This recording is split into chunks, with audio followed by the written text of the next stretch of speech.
We are live. Howdy, Hey, howdy, Todd, everybody. how are you? Good, Bob. Man, it's good to meet you in person. I met you the other day on your live stream, Yes. And but I enjoyed our conversation the other day. We had a little conversation in private. yeah, absolutely. It was great meeting you too. And it's kind of funny because this has kind of come full circle for me because even before carnivore, when I was just starting keto, I'd just come off of a low fat, high protein, moderate carbohydrate weightlifter diet that I'd been killing myself with for 14 months. And I found keto. And that was when I found your videos. I think it was actually about 5 or 6 years ago. And I think because how long were you taking a break for? Oh, probably about 10 years. Not really, but because I came back in 2017 for a little bit, but not much. But yeah, it's been, it Yeah, was so a good 9 years, but 10 years from the active part of my I channel. gotcha.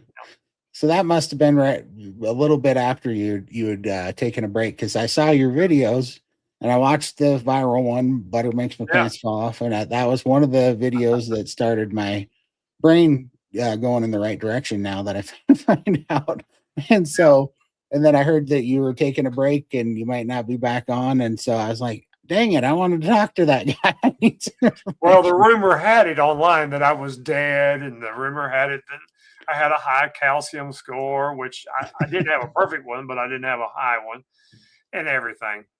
My grandkids said, Paul, they think you're dead online. I said, really?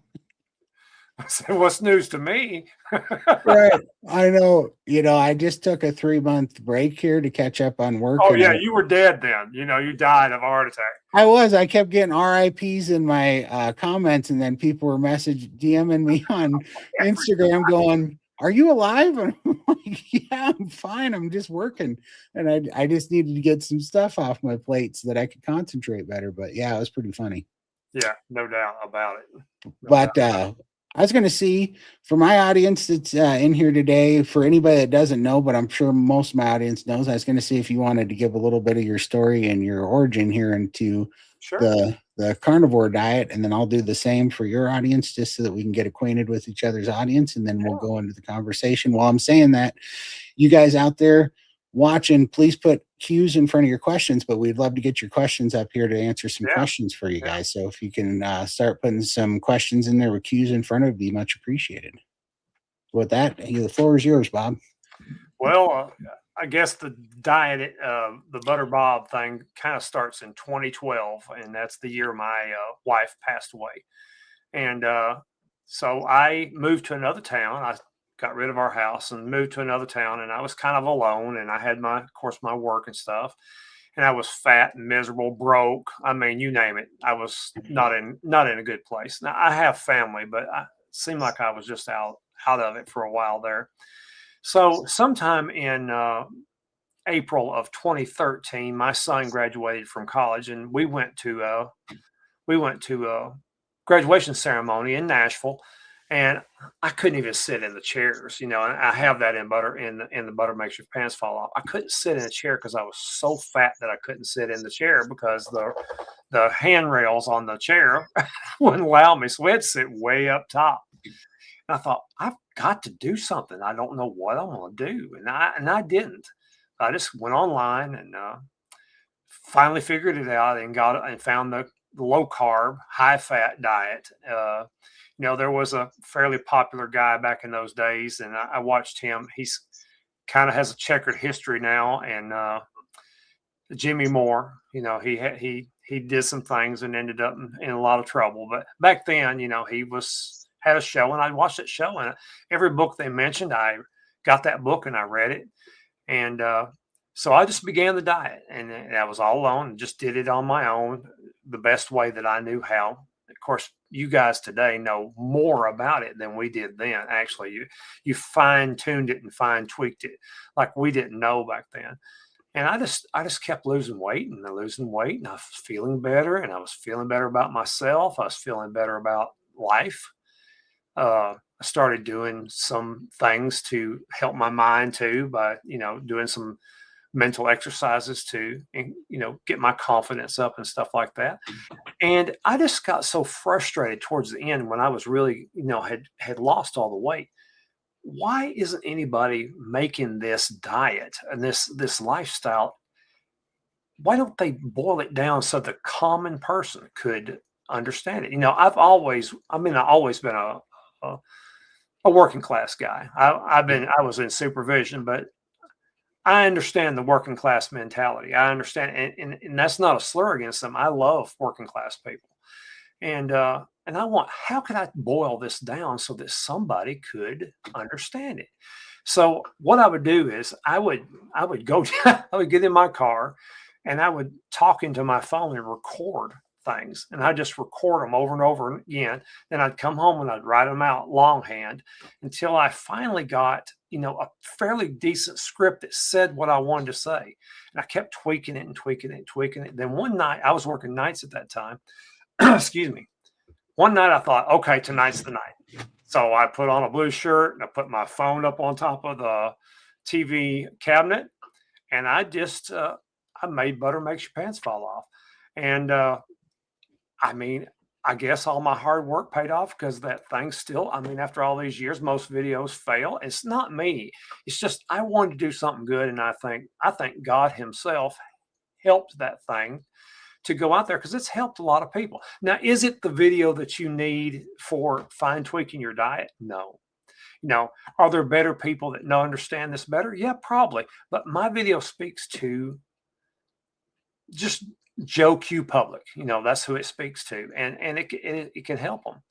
But so it just went from there. And I'll tell you, I put it out. I put the video out, and since I had watched Jimmy Moore a lot online, I just sent a little.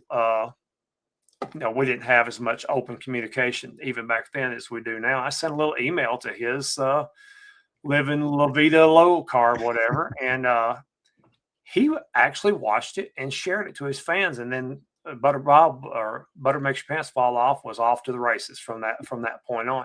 And no matter what's happened in the in the years since, with Jimmy, I tell you, Jimmy Moore and his former wife is still in my prayers, and they're on my prayer list, because he did a good turn towards me, regardless of what else happened in his life. And I'm not trying to discuss that now, but because he did such a kind thing to me, I pray for him always, every day. So that's kind of my story. And I did the diet, and I was pretty active online for probably 3 years, and had a lot of fans. People are hard to believe that when I left the channel, and when I quit doing it, we only had 18,500 subscribers at that time. So from 18.5 to the 127,000 we have today, that was all a God thing, 100%, because it wasn't me. And when I came back, my grandchildren asked me to come back and make shorts out of my videos, because they're proud of me. This is a big thing, Paul. You should pay more attention to this. So I finally agreed to do it. And when I read it, I was just so humbled. So it really hit me. It hit me that I was a modern day Jonah. I was sent on a mission, and I ran off, and the whale swallowed me, as you can see. And now I'm back, and I'm here to learn too now in these days. Instead of being the teacher, I'm trying to be the student. So that's about my story. I could ramble on forever. Go ahead. Well, we'll definitely get back to that. But yeah, I think you're definitely right. I think that's what we're seeing right now is the working class, the common people are tired of being lied to, and tired of being sick, and tired of putting up with it. And I think nobody's buying this white coat professional, it knows best nonsense anymore.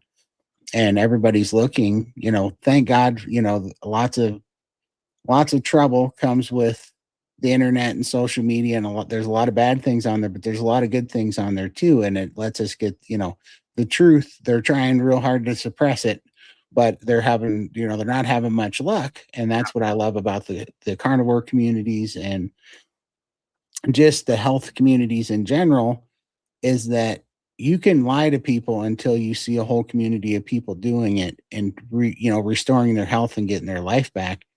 And that resonates with people way more than all the nonsense that's out there, right? When people really get to a point where they need to make a change, and they've done everything the doctors are doing or Yes. telling them to do, and it didn't work, and they just feel lost. But then they see people doing it. That speaks way louder than any of the propaganda nonsense that's out there. And Yeah. I think we're seeing that shift now, and it's pretty amazing. And it's just a blessing to be a part of it, because 100%. 100%. yeah, to just build that community. So yeah, and on that note, I'll start. I mean, I fought weight my whole life. I was 300 pounds when I was like 8 years old. I was 600 pounds when I was 14 years old. I've been on every diet you can think of. As of to date, I've lost and gained about 14 or 1500 pounds in my life. And I'd lost 300 pounds twice in one shot before, and 200 pounds twice in one shot before, and gained it all back so fast it'd make your head spin. And the I know. second, yeah, I mean, the second time I lost 300 pounds, it was really kind of the last straw. I thought after that I was giving up, because I thought the whole time that if I had looked a certain way and I got down to a certain weight, that I would be healthy and happy, and my depression, suicidal ideation, and anxiety would go away, and it was worse. Yeah. And I didn't feel better. I felt lighter. Yeah, there were certain things that were easier, but I didn't feel any better. No. And I was like, that was because then it's just like, what? Well, then what is broken? Because we've all been lied to believe that weight, excess weight, is the cause of all these problems. It's the thing to blame. And excess weight is for excess. You're eating in excess and you can't control yourself, and you're broken, and you got to deal with your trauma, and you have to restrict, and you have to do all these things. And the reason why everybody's overweight is because everybody has all become slothful and lazy and weak-willed, and it's your guys' fault. That's the message, right? And so when I finally did that, which by the way I was eating 2,000 calories a week for 17 months and working out like 6 days Wow. a week. Wow. Oh, per week? Per week, 2,000 calories a week. And I did that for 17 months. I starved to death. My mental health went downhill. I actually lost so much muscle from doing that. And my joints went to hell, and I tore a rotator cuff. I tore a knee in that time, had to have knee surgery. Everything just went to hell. And when I came back, I damaged my metabolism so bad that I gained it back and then some. And that sent me on a spiral to the worst health that I ever got into. And that took me basically all the way through into 2016, when I put all the weight back on and then some. I was about 650 pounds at that time. And then my life really went downhill. It was during a bad time in our business. Looked like we could go bankrupt any day. The family business, and the company my brother owns and that I work for, and so that was high stress. And my wife left me, and so that went bad. And then my dad was dying from leukemia, and then right in there, some things went on in the Bakken in North Dakota, and my brother, they medically gave him the wrong medicine. It ended up ruining his heart at 39 years old, and he was in a nursing home, weren't sure if he was going to make it, and he was waiting for a heart transplant. And so all that went off, and then my health really went downhill, and I was in the ICU several times because my oxygen, one time it got down to 55% oxygen saturation, Wow.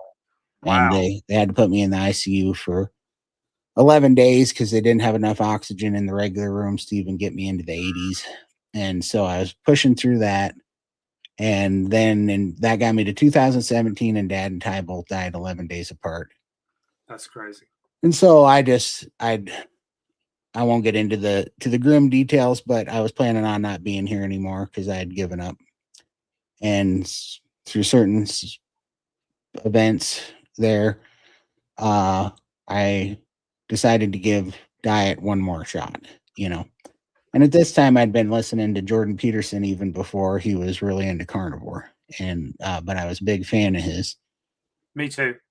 and I was listening to him, And I remember he said, you have to negotiate with yourself, and you can have anything you want in 5 years if you know what it is and you aim at it. And then you have to negotiate it with yourself to the smallest degree that you can handle consistently of what change you're going to make. So Right. I decided to implement that.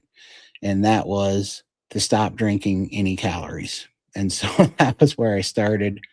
Things got a little bit better. And then I was trying to figure out a diet to do that I hadn't done before or whatever. And I really couldn't think of one. And I went to uh, a weightlifter diet. So I went to high protein, low fat, almost no fat, and moderate carbohydrates. And I went on that. And I was resolved that I'm going to hold on to this no matter what. And I did that stupid diet for 14 months, and my mental health had never Wow. been worse. Wow. And at the end of 14 months, I'd lost 37 pounds in 14 months, and I'd never been more miserable. I'd never had worse depression. I mean, I was just having to figure out anything to get me out of bed in the morning. And it was just like I was Velcroed to that thing. Everything felt so heavy. I was so low energy that I was about to crack. But so I looked up, how do you make chicken not dry? Because all I was eating was white breast chicken meat, Oh, brown rice, oh, no sauces or seasoning. And I was eating turkey sausage and egg whites in the morning, some almonds, and some no fat Greek yogurt. That was my entire diet for oh, 14 months. And I was doing this, and I was like, I'm not going to be able to hold on any longer because I like 14 months is as long as I can do it. If I don't make this chicken taste better, something is going off the rails because I've reached the end of my rope. And I started looking up on YouTube, how do you make chicken not dry when you're just having white meat, dry chicken breasts? And I actually found Guga's channel, Sous Vide Everything.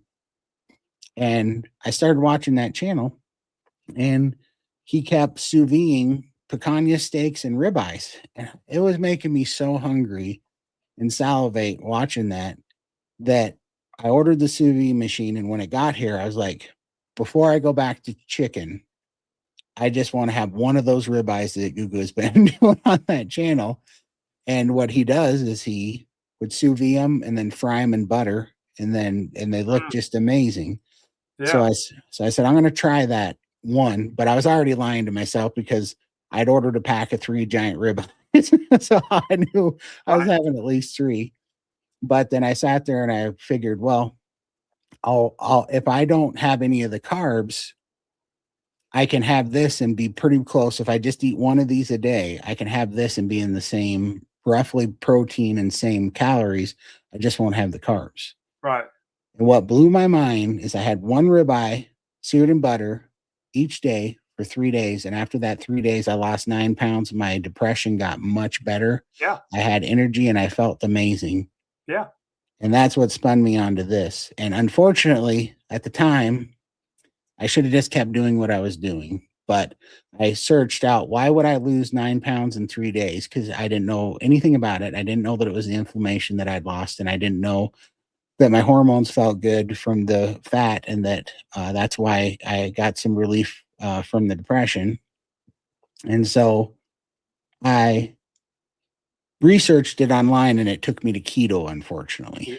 And when I got to keto, I was all in on keto for about 2 years. But anybody that knows anything about keto, they have all these recipes for how to make basically the standard American diet food taste like, low carb. So you get into the almond flour and the xylitol and all the I fake used shit. to rail against it, rail against it. This has been 10 years ago. Yeah. No one listened to me, but I used to Oh, just go, don't do that. Go ahead. exactly. Well, so I got into that, but that kept all the old cravings alive, and Yeah, it just of lit course my it brain does. on fire.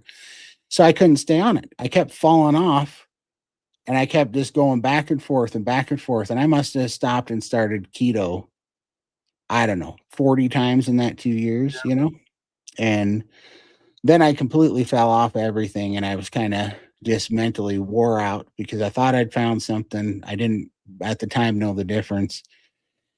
And then I started researching carnivore, but that was like the end of 2020. and I started seeing carnivore come up, and I had been getting sicker and sicker again because I went on another tank Roller my coaster. metabolism Yeah. and another up and down. So this time I started getting sick, and I actually started having to work from home. My weight went back up. I was losing strength, and I finally just withdrew from the world and started working at home because I couldn't go to the office anymore. And then and COVID hit right then, and the 2020. And so in 2021, anyhow, I decided I was going to start ketovore, like, because I had realized that all the recipes had got me off it, but I could probably have salad and carnivore things and be okay as long as I limited the cheese, didn't do any of this fake sweeteners and all of those things. And right in that time, I got COVID. Well, what happened was is I decided I was going to do a 40-day fast to start off because I was still in the mindset of calorie restriction and doing all these things. And I decided I'm going to do a 40-day fast, start this off right. And I made it to day 21. And I didn't realize that if you don't pay attention on those really long fasts, if you don't pay attention to potassium's actually very important for your blood plasma. And I had pulled all the potassium out of my blood plasma, and I lost a bunch of red blood cells. So I'd lost a bunch of my red blood cells. So on day 21, I started having like an asthma attack, and I couldn't figure out what it was, but I couldn't breathe. Wow. So I had to go to the hospital. They had to give me red blood cell injection. And when I was in there, I caught COVID.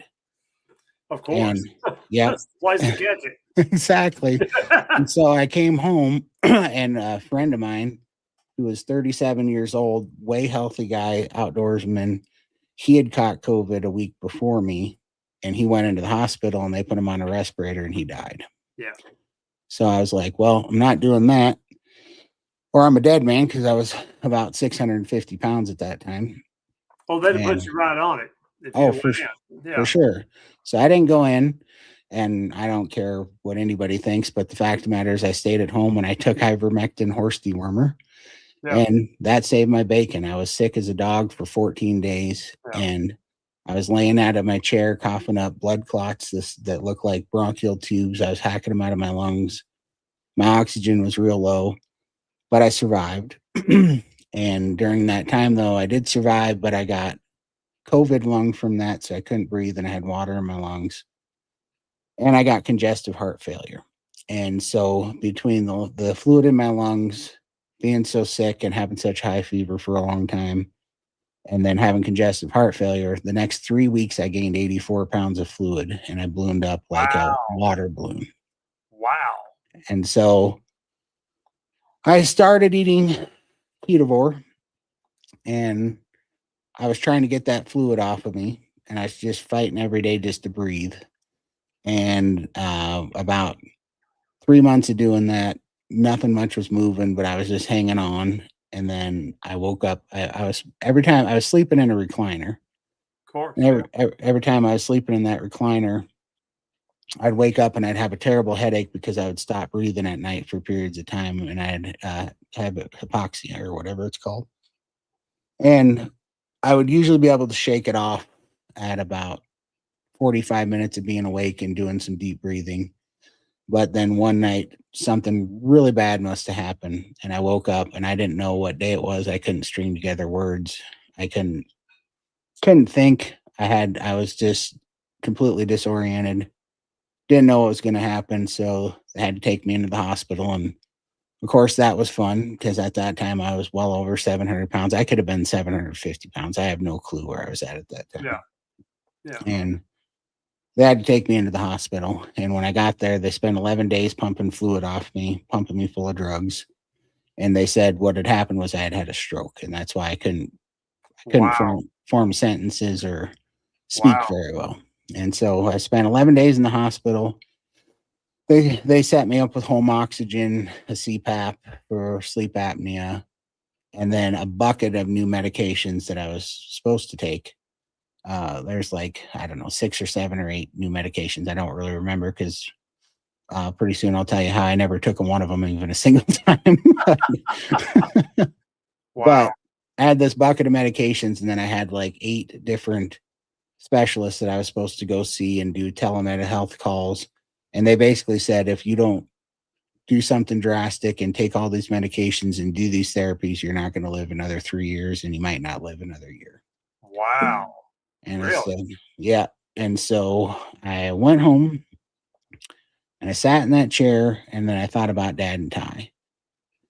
And I thought about how I watched both of them take medication and go to these same doctor's visits and go to all the specialists and do all the things that they were told all the way to the grave. And all I ever seen happen to them was that they'd go to a doctor's appointment, take the medication, come home, not get any better, get more sedentary, look sicker, and then go to another doctor's appointment, and they would give them another medication for whatever had happened in that 4 to 6 weeks. And then their whole life became doctor's appointments and medications and home nursing calls and just this Yeah. life. And I was like, I'm not doing that. I know where that leads. I don't believe in this.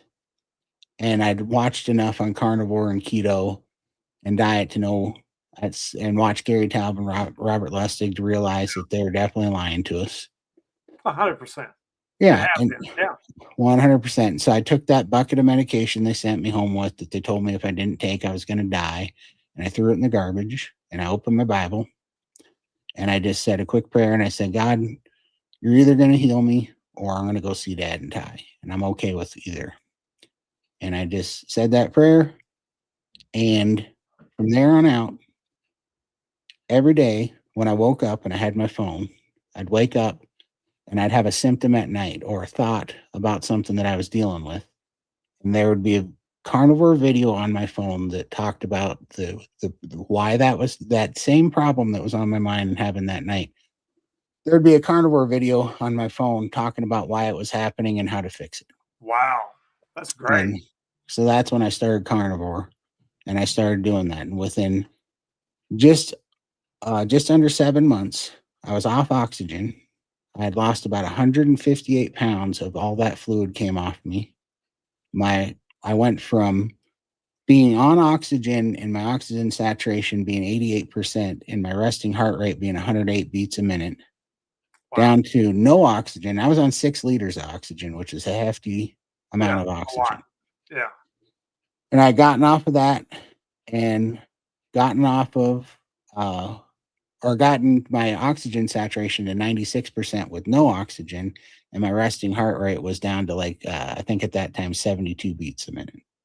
So That's I was great. like, Yeah. yeah. So I was like, we're going in a great direction. 7 months. 7 months. Wow. That's great. And I could speak again. Like I still had, sometimes I would have trouble reaching a word that I was looking for, but I could speak pretty fluently and string together sentences again. And it was time for my checkup with my cardiologist. And I was pumped to tell him the news of the fact that I thought he was going to celebrate with me, that I hadn't taken any of the medication, that I was off the oxygen, that all my vitals were up, that my color was better, that I'd basically been able to speak again. And I was excited to tell him the good news. And when I talked to him, he listened to me and just with a condescending tone. And then he goes, well, I have to tell you, I'm really worried about your diet. And that's what he told me. And then I almost turned red when he said that. And I thought about the 11 days in the ICU. Nobody ever talked to me about my diet. They didn't give a crap about my diet when they were prescribing me pills and specialists to go see. They didn't care. No. But now that and he goes, you haven't been taking your medication, and I'm worried about your diet. Those were the only two things he was worried about. And so I told him, I said, you know what I'm worried about? I said, I'm worried about your brain, because I think you're mentally ill. Because if you had given me a pill that it had this kind of results, I'd be plastered on every drug billboard from here to Timbuktu for having these kind of results in 7 months and this kind of turnaround. And because I did it with steak and eggs and bacon, and you didn't get your pockets lined, you're trying to tell me that my diet's bad when it's the exact thing that you told me not to do. And it's the exact thing that healed me, not your damn drugs. Good for you. I hope you pissed him off real good. Yeah. And so until just about 3 months ago, I had never seen a doctor again. I was like, I don't care what condition I'm in, I'm not talking to these people because they're not on my side. And so I said, the hell with it. And for the record, 3 years ago was 3 months ago, and I'm still alive. I'm sorry to disappoint those doctors. So I'm until still you alive. started doing some advanced work on your at the end of your healing, which you could get into later, I'm sure, you've Yeah. pretty much left the doctors alone all this time. Yeah, I did. I never talked to them, not a single time. I said, screw these people. They're going to lead me in the wrong direction because, look, I'm not saying every doctor is a bad person. I'm No, just saying the institution that trained them is is propaganda. They did it for a money-making scheme. They're not healthcare, they are sick care, and they want to treat symptoms of sick people and not work on root causes because there's way more money and control in that. And they're drug dealers. yep, they are drug There's dealers. no difference to a guy that's selling a bag of meth out here than that to me. Yeah. I'm sorry. Oh, no, for me too. And like, like I think we have the greatest doctors in the world when it comes Yeah, to wound care and trauma. yeah. But I think as far as disease and sickness, I think it's an absolute money scheme, and they want us sick. And I'm not talking about the doctors. I'm talking about the medical system. Yeah, yeah. And so I can't stand it. And in turn, they also turned our food environment into recreational drugs too. That helps feed us to the system of the drug care stuff. And that's what my eyes woke up to. And that's what I've been fighting again ever since. And then also at that 7 month mark, I'd been watching Carrie Mann at Homestead How, and Bill Knott came up about 6 months after I'd started. And so that was why I started my YouTube channel, was to reach out to Bill Knott because he was 700 pounds. And he had said, I'm dying. This is my last chance. He put that heartfelt message out. And I just wanted to make a message to Bill Knott. That's why if you look on my channel, Yeah, I saw it. Yeah, I saw yeah. it. And that was why I made that message, because when I was looking, there was nobody that was as big as me that had ever come back from that. And I was just looking for some hope. So I thought I could give Bill some hope because I'm like, dude, this is something to get excited about. Did Because you? yeah, yep, and we got a hold of Bill, and now we know each other and That's great. made contact. And but that was why, because when I was looking, I didn't see anybody as big as me. I didn't see anybody on this side of, there's not that I'm special at all. It's just that I didn't see somebody in my shoes that were, had come back from it. And so I wanted, like, I can't tell you how uncomfortable I was in that video. I did not want to be on camera. I No, did not, that's I didn't, okay. no, Todd, if you just save one person, for sure. just one. Yeah. We think we have to save 1,000 people. No, just save one person. One. Yeah. I mean, 100%. that's it. And Yeah. of course, we want to do more, but if we can only help one person, we've done a good thing. 100%. Yeah. 100%. And yeah, I had Especially no, the people who no one's paying attention to. They can't get any money out of them. They're not going to get any prestige. They don't want to put you on the face of their product. You know what I'm saying? yeah, 100%.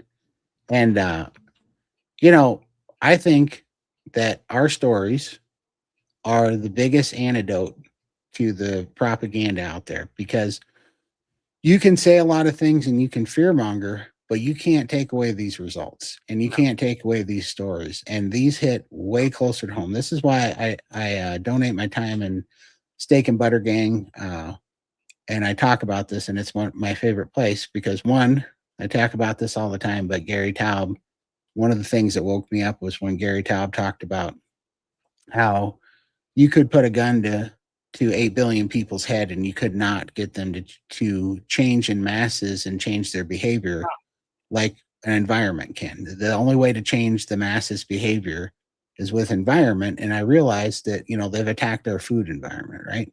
Yeah. And when he said that, I realized that SBG is my new environment because it's the antidote of the noise that's out here. Because when you go in there and you see hundreds of people that are getting hit by the same fear mongering that, oh, if you eat the bacon, if you eat the steak, if high cholesterol, you're going to die. If you don't take these drugs, you're going to 100%. die. Yeah. And then you go in there and you watch people day after day come back with positive blood tests and positive, like, that are contradictory to everything they told us. And you see the life come back in their eyes, and you see the color come back in their face, and their skin improve, and the weight coming off, and them getting stronger, and not fighting with all these debilitating things, you go, oh, yeah, I don't have to be scared out here. I don't have to listen to this nonsense out here. And that's what, so I always say that, find a carnivore community, even if it's just YouTube, even if it's just friends getting together, because when you see that in real time, that speaks volumes over all the bullshit that all these guys 100%, are. Yeah. 100%. It really does, and it gives people hope because there's so many people, Todd, out here in this world that they've given up Hmm. because they've been to the doctor, they've been everywhere, they've tried every diet, and nothing works. Because and they're afraid to try the one thing because look, our overlords, they understand this game. They understand that what they're doing is wrong, and they understand the truth about the fat. That's why Hmm. they fight it so much. They literally know the answer to what's going on, but their bank account can't afford it. So they have demonized fat and told people, no, you're fat because you don't have any willpower. You're a worthless slug that can't control how much you eat.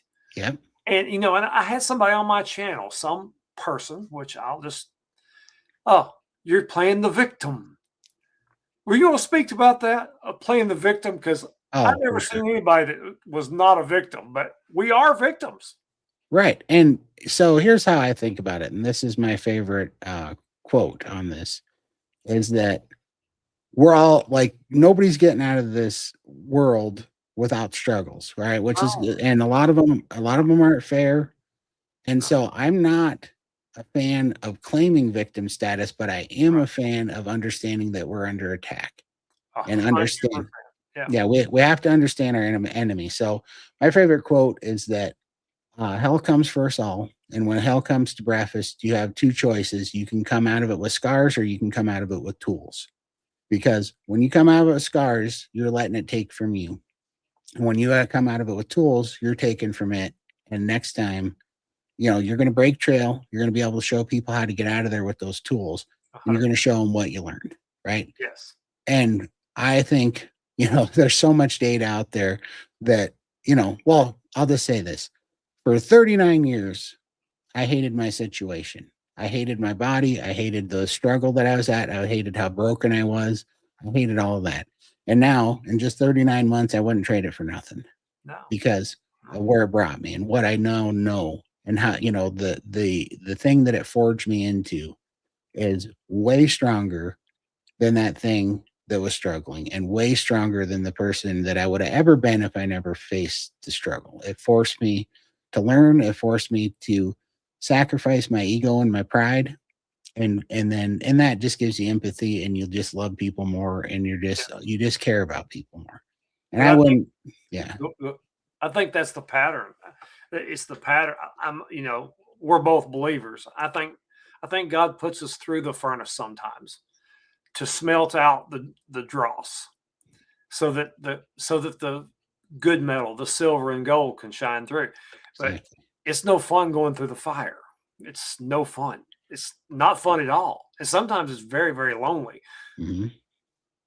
Well, and the thing is, once you come out though with understanding and tools, it starts to get fun because now, I wake up and go, try to throw something at me today. I'll knock it out of the park today. You don't know where I came from, you don't know what I know. Like, I don't care what comes at me. Nothing shakes me now. And I don't care because I've been to death. I've had a foot in the grave. I've seen all the crap. I had to sacrifice my ego and say, I don't care if I die tomorrow and go see dad and Ty, that's fine, but I'm doing it on God's terms and I'm letting him take the wheel. And once you do that, it's so freeing. Yeah, yes, it is, Yeah, Todd. It is. It is. And you can do good when you no longer trying to protect yourself. yeah, You're here in the battle. Here I'm here for the fight. And for if I sure. get killed, I'm okay with that too. 100%. Like this, they don't know what they created, but they created something very dangerous by letting me come back and picking a fight with me in that medical system because I don't care if I die. I don't care where I go. on this planet, and none of this all temporary, and I don't care. So it's like there's a song, I won't take a knee for a seat at anybody's table. And I love that because it's like, you have a whole new focus, and it's like when nothing matters anymore here and only truth and meaning and helping people matter, then you're so free that it's crazy how God works in that environment. Yeah. He's like, now I got you where I want you. And now we can go to work. Now you can walk in your purpose that I put you here for. It's pretty crazy how dramatic that is.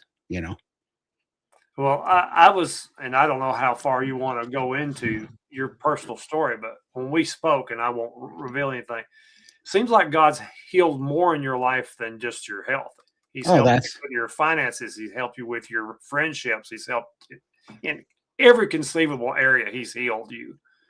yeah, and I won't talk about some of it just No, now. no, no. I'm not. No, Yeah, no, no, and I know that you're not, but I was just going to tell the audience in a year you'll know what I'm talking about.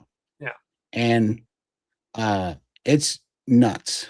It's absolutely nuts. It is a Joseph story, no joke. And that came from like uh I don't know. I can't even quantify it. It's so crazy how fast it's worked. And not only that, but literally about 3 months ago now, the hand of God came down and healed my back. And I don't care what anybody thinks of it. You couldn't talk me out of it because I have medical records showing that in that night when God healed my spine and straightened spinal stenosis, I grew 1.25 inches overnight because my spine straightened. I I love it. mean, I love it. yeah, I mean, it was the hand of God, and I'm telling you, good Lord, I can, and this is all. For about 19 years, I struggled with not just kind of a bad gambling addiction, a terrible gambling addiction, and it all came from just trying to soothe brokenness and trying to, I was chasing anything but having to sit in it and find God and humble myself and sacrifice my ego. But and if I have anything to tell anybody, you don't have to let it go as far as I did, but we're all going to go to where we have to go for God to get our attention and 100%. 100%. to to have that relationship. But now, I mean, that was the biggest blessing I ever went through, coming that close to death and being that miserable to where he could finally calm me down and get my attention was exactly where he wanted me. And then he was able to go to work. And it's been insane. And I don't have a single addiction. I'm not addicted to anything. I'm not a slave to anything anymore. It's so crazy how that 9 month turnaround was insane. I Or wanted to shout. I'm old fashioned. We had shouting churches back when I was a kid. I wanted to shout after we talked on the phone the other day. I just thought, I need to shout. Of course, I was at work, so I couldn't shout, but I was shouting inside. For sure. I love to hear when someone gets some victory after a long, hard battle, long, hard. And I know it's not over, For but I'll sure. tell you the worst of it probably is. You know,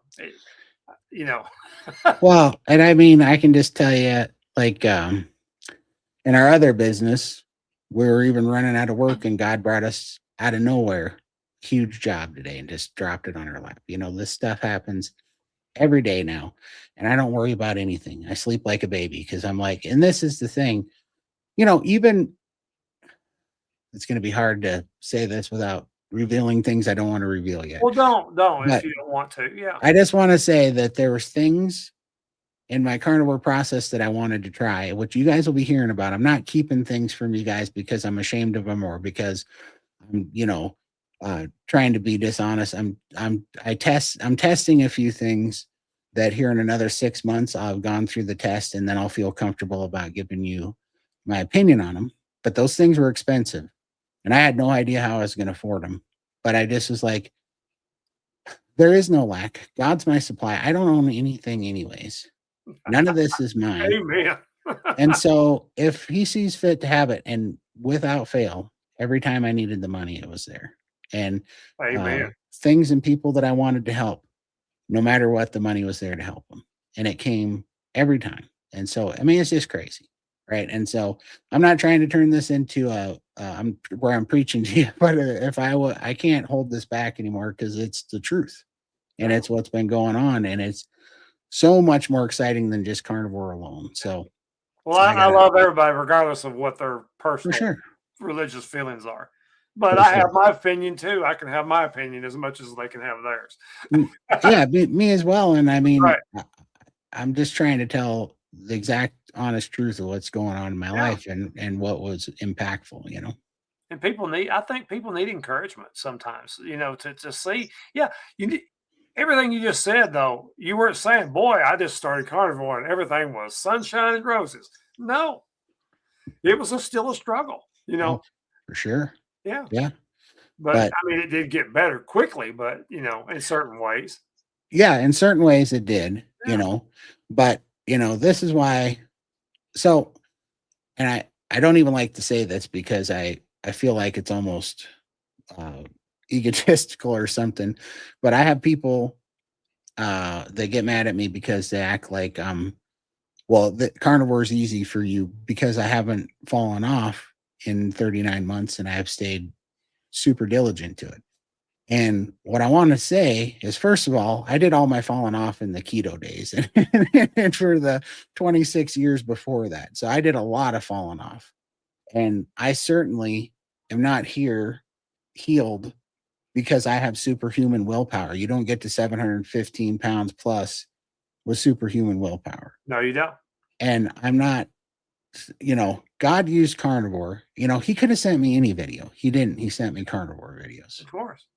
And so there's something there. But I will tell you that the biggest change was having a come to Jesus moment where, I had been stuck in, especially from the gamble and all that stuff. I was just miserable and shame and beating myself up and I wasn't worthless. And there was a point where I was getting in my Bible and watching these videos that I was like, what am I doing wrong here? And it was kind of uh, like a revelation moment where God was, telling me that you've been chasing turning your physical body into a point that was going to fix your spirit.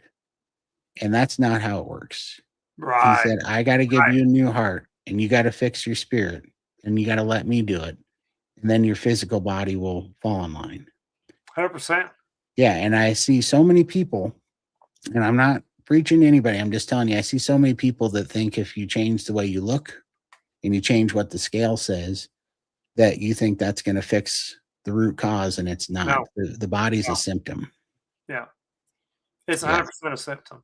And this is one of the things I always stress. The videos I made about it years ago, they were never very popular.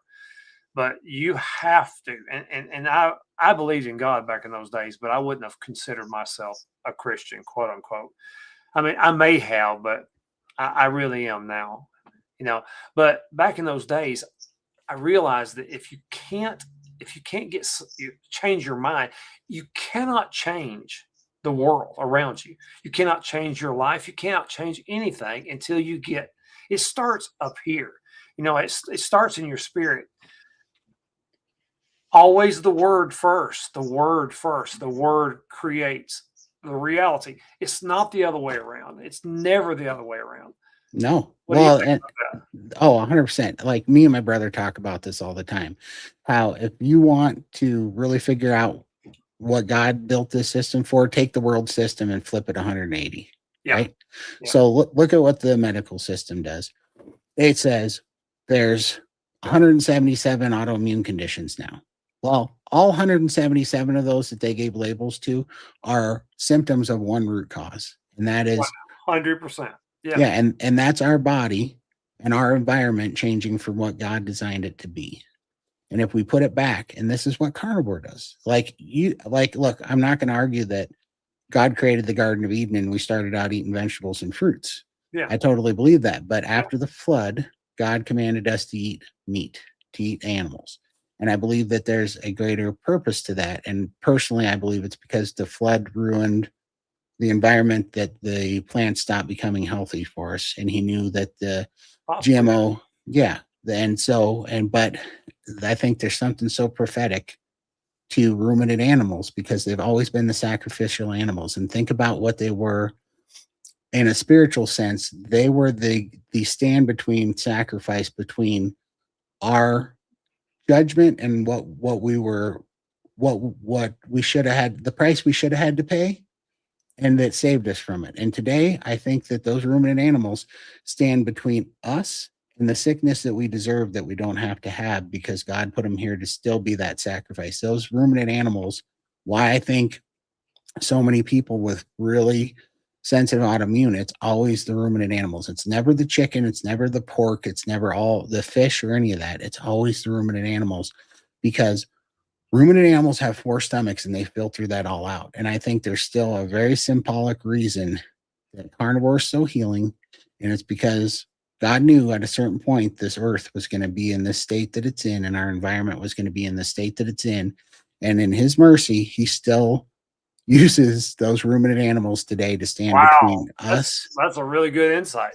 Yeah, to stand between us and what we would deserve, or what would the consequences of being here if they weren't there. Yeah. And so I love that. Yeah. that to me is why carnivore works. I believe that God put all things here to edify man, but I believe in this fallen world that this isn't the season for it. This is the season for ruminant animals. And I think that's what's helped me so much. And if God would have led me to a vegetarian channel, I'd be eating carrots and asparagus or something right now, and I'd be talking about it, but he didn't, Yeah. But I mean, it's obvious that this is the right diet. I mean, I've had a lot of things to catch up on since I'm coming back, and I've been watching Dr. Anthony Chaffee a lot. Some of his videos on that plants are trying to kill us, Mhm. and he does a lot in the animals are fat eaters. I mean, they live on fat. This is something I made a video on way back called Let's Do It. In other words, this diet is testified to in all mammals, whether they eat it directly or they filter out all that stuff, like you said, with the cattle and sheep. They filter it out in their gut. 100%. Short chain fatty acids. So the cow that's eating grass is really living on a very, very high fat diet. And boy, if that doesn't wake you up a little bit, and then when you see the plants, I have a nursery. That's what I do for a living. And plants will kill you. I mean, I love plants. I've always loved plants, but if you touch the wrong plant, it'll break you out. If you eat the wrong plant, it will kill you. I mean, plants are no joke. They have a defense mechanism like a lion, and they will bite you. But 100%. they're beautiful. They're beautiful. You don't have to necessarily touch them or eat them. Right. Yeah. Right. So I mean, this thing is kind of obvious, and we're so divorced from our environment now. People don't understand that. I have customers that come in sometimes, and they'll say, "Well, which way does the sun come up in the morning?" So I can help them pick out, something for their house. A lot of them don't know. They don't know where the sun comes up. They don't know where the sun goes down. Right. And I mean, they're completely divorced from the world that they live in. yeah. And we can't be. Even if you're religious, you still have to live in the world that God put us in. He put us here in a real physical world. And we're going to be physical in the next world too. I'm sorry. The Bible's very clear about that. We are not to live in the spirit realm or only in the intellectual realm. We have to get our fingers dirty. Go ahead. 100%. 100%. And just, I mean, think about all the things we've been told. We've been told the sun's going to give us cancer. Oh, yeah. Yeah. The sun. The sun. If it was that bad, how did our species persist? Even, no matter what you think, 4 billion or what is it, 4 million years or 13 million years or even 6,000. I don't care where you're at. I don't care how long it is. Yeah. Right. How are we still here? And we ate meat for so long. How are we getting all this vegetation during like the ice age? How are we getting We were killing the nearest four-legged thing that came in front of us. exactly? So to me, it's look, I don't care if like I'm not dogmatic. You eat if I'm you're not. yeah, if you're thriving on vegetables, if you're thriving on a calorie restrictive diet, the high volume calorie restrictive diet, if you're thriving and everything's good, then why would you change it? Like, I mean, I'd love to have rice and things and stuff because my old brain, those are much more palatable. I'm not gonna lie, they're great. But You the know, the fact Southeast Asians, uh, like Hindus and people from India. I mean, that's kind of what they're adapted to. I'm not sure that it's the same for us, though. They have adapted to that diet for quite a long time, some kind of a vegetarian diet. I'm not saying it's ideal, but maybe they're a little bit more. I mean, it's obvious there are people groups that cannot use dairy, but Europeans and Middle Easterners probably can use dairy. Maybe some don't let me speak out of turn. Maybe Asians maybe can't use dairy. I'm not sure, but yeah. it's because our ancestors lived with these products for so long. So you just can't just pick and choose what you're going to do all of a sudden. Go ahead. No. No, 100%. And that's why, I don't pretend all I know is my own results, my own path, and my own story.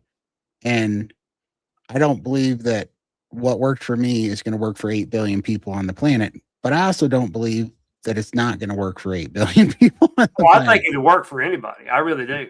Yeah. Yeah, I think that it certainly could. And I do know, it's like me and Bob were talking a little bit about calorie restriction, and I get in this argument all the time, but from the lens that I look at it in, and from so many people that we see in SBG having the same struggle, Yeah. I will, I'm not going to sit here and tell you that if you eat 10 pounds of meat a day for the next 10 years that you're not going to gain weight, because eating more molecules of protein and fat and all those things is going to create a bigger body.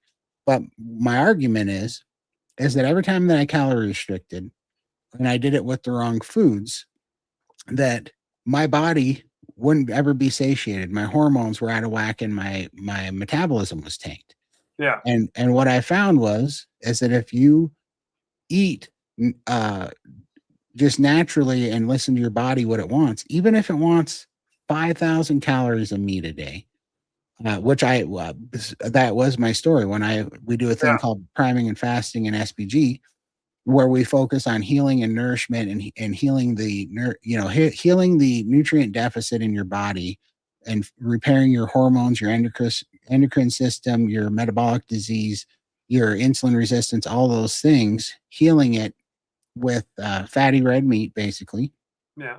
And then what happens is your body, once it's filled this, huge nutrient void that it's been in for so long, and your hormones heal, and your body heals, and your endocrine system heals, and your metabolic disease heals, and it raises your metabolism, then your body tunes down the hunger naturally through ghrelin and leptin, Yeah. brings it down naturally, which is how God intended it.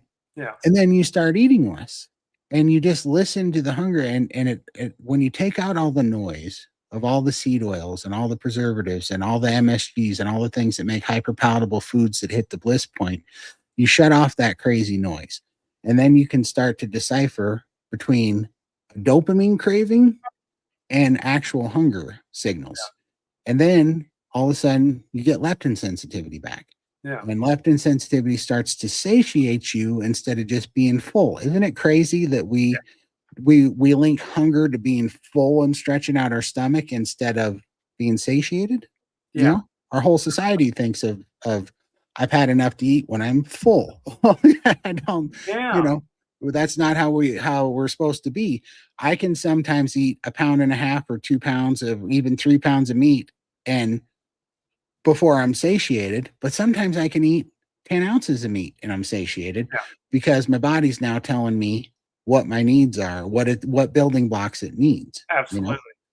And so Yeah. it's life changing. I like that, and I'm learning that from you too, because I was telling you privately the other day that the last week or so, or maybe a little bit longer, I started feeling very tired. And I'm a high energy guy. I've always been a high energy guy, but I was feeling a little bit tired, kind of sluggish. And I've taken your advice, something we talked about, and I've added a second meal because I can't eat anymore at the meal that I had. But I'm trying to keep it within a range, and I'm going to experiment with it. And if it doesn't work, I may expand it more because I want to feel good on this diet. And it's more important that I feel good than I try to force myself to lose a bunch of weight. And I'm not the same Bob I was, 13 years ago. I was 50 years old. Then I'm 62 years old. Who knows? I may have to tweak it a little bit in this, in this. I still feel good. I still have appetite control, but I'm probably not eating enough. I go and look at the measurements for what I should be eating protein wise, and I was at a big deficit. No wonder I'm feeling bad. No wonder I'm feeling, yes, the appetite control is there, but you should also feel good. If your body's functioning right, your energy level should be a certain place. Would you agree with that? 100%. Yeah. And I And if it's can't, not, something's wrong. Yeah. for sure. I mean, so some things, man, I wish I would have saved the video. I have a hard time finding it now, but Thomas DeLorn or whatever his name is, he had this video out like a year or two ago. He was like 8 tips or something from experts that you need to know. But anyhow, one of them was this professional MMA coach. And he was talking about how he said, when our fighters come in and they have to cut weight to get ready for a fight. Yeah. He said, they'll come in and they've been running 20 miles a day and working out. And they're like, I can't lose weight. And he said, they were on like 1,400 calorie a day diet. And he goes, what's happening is it's shutting down their metabolism. 100%. And that 1,400 calorie restriction, they're not able to eat enough protein that they're losing muscle mass too.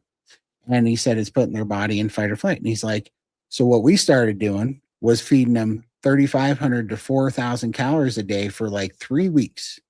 And he said, after 3 weeks, we can tune them down to just like 2,800 calories a day, and they will lose a bunch of fat, maintain or gain muscle because it upregulates their metabolism. And this is the same thing that we're talking about healing. So my journey was I ate 7 pounds of meat almost consistently for 6.5 months. Wow. But everything healed. During that time, I gained 21 pounds, but I lost 2 shirt sizes. I mean, that's wonderful. Yeah. And what happened? Because you have to remember, I was stuck in a recliner for almost 3 years. I would only get up once a day to go to the bathroom. And I mean, this is the part. I mean, these are the uncomfortable things that I don't really care about anymore. I tell them with ease, but I'd have to pee in a bucket in my living room in that recliner because I couldn't get to the bathroom because I couldn't stand for 90 seconds and I couldn't go without oxygen long enough. Yeah. So I'd only make it to the bathroom one time a day. And I had to build an environment around me that I could do carnivore with. So I ordered a table and a mini fridge, and I ordered a bunch of air fryers and instant skillets that I could cook in because my environment had to be whatever I could reach from that chair. Wow. And I placed my recliner sideways next to the window so that I could order Instacart food and they can hand it to me through the window. I mean, that's how dire my situation was. And that's where I had to start, but I had to build an environment that I could start doing the things that would make a difference, But in that, who knew that a 700-pound guy was malnourished? Oh yeah, you can be, yeah. I think I did a video on that years ago. People who are grossly overweight are malnourished, but you couldn't convince the world of that for nothing. But you are. Go ahead. Oh, 100%. Sorry. While we're talking, I'm starring all the question comments because here when we get done talking here in another 5 minutes, once I get all these questions or Q comments here, we'll go through a Q&A round for the viewers here. But yeah, 100%. But look, malnourishment makes sense. Yeah. And so first of all, I want to make it clear that in my opinion, the calorie restrictive model and making everything, when you make everything about weight equals health, and weight is determined by calories. When you break it down to this simple model, it's, in my opinion, is purely because if you say that it's all that matters is the calorie, what you're also saying is the quality of the calorie doesn't matter about what food you're getting it in, which means that you can eat Snickers, you can eat McDonald's, you can eat pizza, you can eat all this stuff, and as long as you moderate it into this calorie window, then it's okay. That's the message. And then they spend $12 billion a year to engineer that food to be 8 times more addictive than cocaine. So they're telling you that Yeah. you can moderate the calorie, and the fact that they spent $12 billion a year to make it 8 times more addictive than cocaine doesn't matter. It shouldn't matter to you. And if it does, and you're not able to moderate it, you're broken, you're the problem, you're weak willed, all this stuff. Okay, so that's that a keeps given. them out of being sued too. Gets them out of being sued. It gets the focus from looking at the big food companies and what they're doing to our food environment and how they're poisoning us. It takes the view off of them, and it puts all the blame on you. And then they go, but you're a victim of your genealogy and your heritage, and of you have these 3 diseases that are hereditary, so you're a victim. It's not your fault, but unfortunately you have no choice but to keep eating the drugs, take these drugs, and then just your quality of life will just dwindle away until you die, and we'll make money off you the entire time that you're doing it. And they try to memory hole things, because if you go online and you look up 1960s anything, 1950s anything, and just look at crowd pictures, there's all over YouTube, folks. You could go look at videos of scenes in cities and stuff, and you won't find one fat person in 100. You might find one, but you won't hardly find them. No. When I was in school many years ago, there wasn't 1 or 2 fat people in any classroom. I was just now go to any classroom in America, and you'll find over half, maybe 60% of the kids are fat. Every one of them. And it's not these kids' fault. They're eating garbage. In fact, our schools are literally feeding them garbage at the lunch counter. Yeah, 100%. When we were working in the Bakken oil field, we stayed in a little town in North Dakota called South Hart. And we rented an old farmhouse that was completely furnished. And this family that furnished it had some old black and white pictures of their family from 1919 and 1920. Yeah. And you would look at all of them, and what stood out was there wasn't a single sickly looking overweight. Not even one. Yeah. No, and they all looked actually fairly happy, for what was going on. They didn't, they had life in their eyes. They had a complexion, and there wasn't any heavy ones. And now the statistics are that 74% of our population is overweight or obese, and 84% is metabolically sick. And the number 3 killer in our country, cause of loss of life, is medical drugs. And so, wow. Yeah. What, so number 3? Yep. Number three is heart disease, cancer, and then drugs. So the number 1 treatment for illness is the 3rd leading cause of death in our country. Okay. And all you need to know is that system, the number 1 killer of cardiologists is heart disease. Okay. So why are we listening to these people? If the number 1 reason your mechanic couldn't get to work was because his car didn't run, would you go see him? No. And it's like, but it's all sleight of hand crap all the time about listening to all this nonsense all the time that, oh no, they went to school, and the school that's built by the drug companies, the school that's funded by the drug companies. And all you need Our to know, association that's funded by the big food and everything else. Yeah. The same 12 companies that own all the pharmaceutical companies and all the medical companies are the same 12 companies that own all the food companies. Yeah. That's all we need to know. It's kind of funny. He's a rapper named Ice-T, But I love what he says. He goes, when the same person is selling the bullets and the band-aids, we have a problem. You know, That's the truth too. it's 100% the truth and what's And going they own on. all the politicians too, Todd. Oh, they Both do. parties. Yeah, yeah, Republicans, Democrats, doesn't matter. They own every last one of them. for sure. It's all false opposition, right? It's a show. It's a Yeah, they show for get control. together and laugh at us behind the scenes. Right. That's the truth. And 100%, and they all go to the same parties and do the same bull crap. But the fact of the matter is that knowing, like, I don't know what you believe, but if you guys are inclined to see things even close to what we do, that the politicians are bought and paid for, 100. then you have to ask yourself, is it in their interest for the free public and their the people that vote them in and delegate our power to them, is it in their best interest to make us sick and weak and tired and distracted just trying to hold on to life and symptom relief?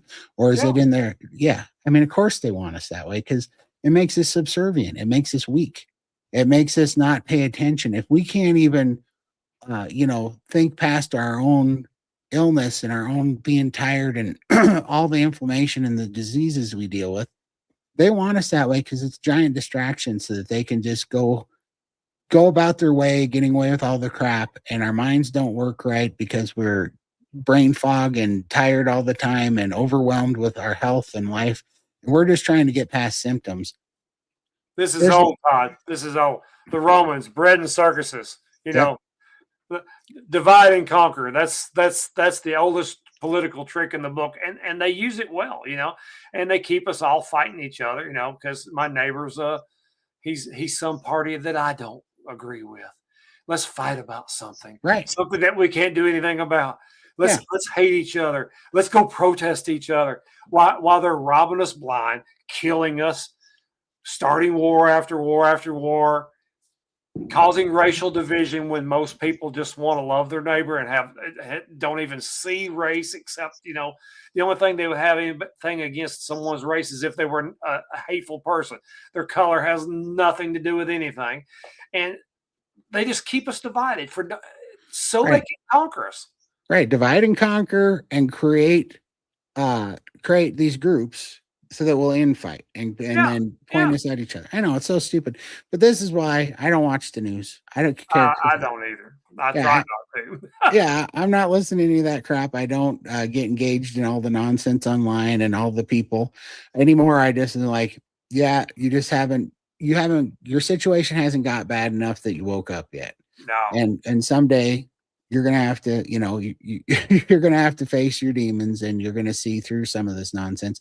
I just don't care, because at the end of the day, God's in charge, and I love that I get to wake up every morning and go, I'm glad I'm not in charge of this crap show. But we should. I mean, those of us that are believers, we should pray for our government and for peace in the world. We really should, man. And hopefully, it seems like some things the tide's turning a little bit. We'll see what the result is after a few years. On the food front is what I'm talking about. Not anything else. I'm just talking about the food front. 100%. Well, I think I got some questions. All right. Let me see here. Let me go through this real quick. All right. I think I got some questions. Sorry, me and Bob got chatty, and so some of these might be a little bit old, but now we're going to go answer your guys' questions. So if you have any questions, please put 3 Qs in front of it and pop it into the chat, and I'll pull it up here and put it on the screen just like so. And it says, is it true that long-term carnivores develop insulin resistance and need to bring back some carbs? You want to take a shot at this, or you want me to go at it, Bob?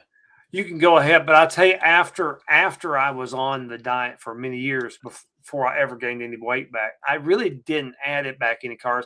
I did add back potatoes. Now this is years ago when I was at normal weight, and for years after I left the channel, I did, and they didn't seem to hurt me. But I never added back a lot of other stuff, and I think that's one reason why I didn't get totally unhealthy. Even after I gained the weight back, I never added back the actually what kind of I think you may have misunderstood the question. Yeah, yeah. She's actually wondering if carnivore causes insulin resistant, No, requiring I you don't to think so. add back carbs. No, that's been a little nonsense thing. So here's first of Sorry. all, oh, no worries at all. First of all, how did our species persist if that was possible? And second of all, we already know that the standard American diet and carbs cause insulin resistance. 100%. So what do we have to lose? Like, like exactly.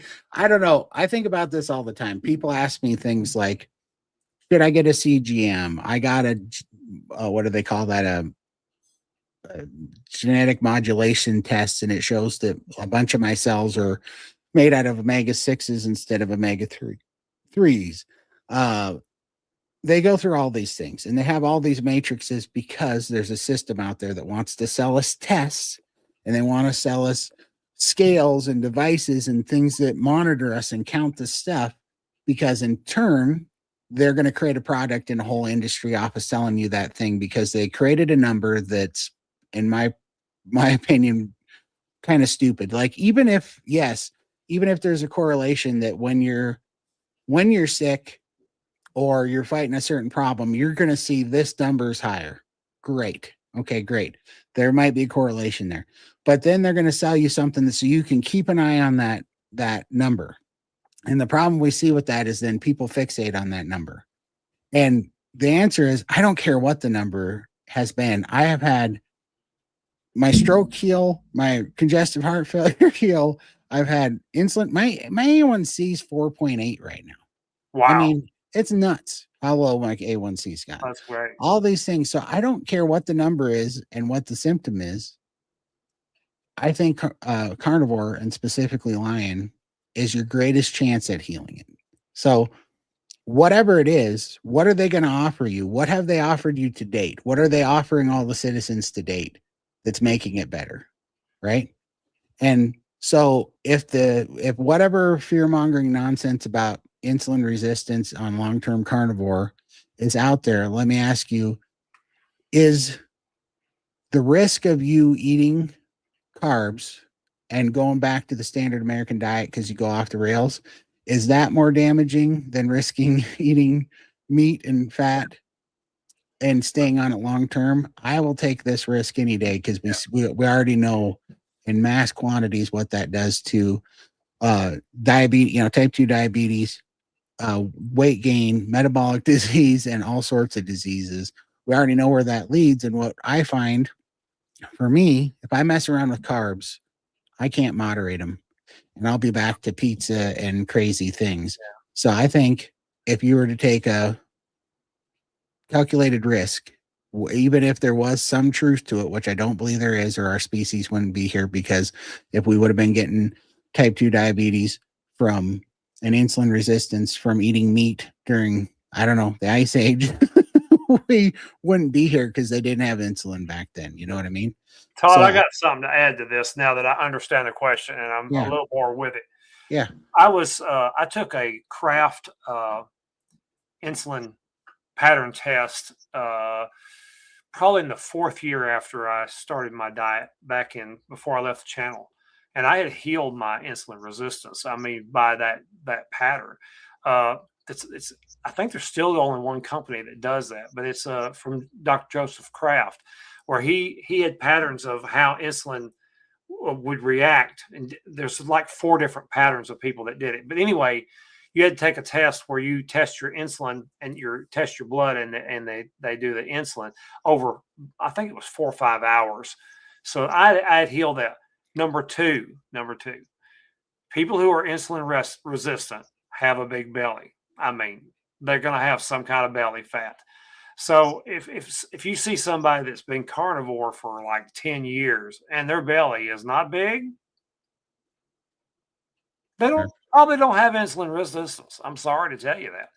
But it's just one sign. Is there exceptions to the rule? I'm sure there is. But for the vast majority of people, insulin resistance will show in the belly. One, Or they'll be visceral fat. There are people who stay skinny all the time, but they're fat inside in a very unhealthy way. And I mean, that's a well-known thing. So you'll see somebody that's very thin end up with fatty liver and all kinds of diseases where they don't fatten because they just have that genetic exception to the rule. There's always an exception, folks. So that's 100%. that's what I want to say about that. Nope. I love that. All right. We'll go on to the next question. And you guys better get your questions in there. We only have about 8 questions so far, and you guys are slacking on us. So get chatty. Let's see. It says, "Hi guys, is it okay to include kielbasa sausage on the carnivore diet?"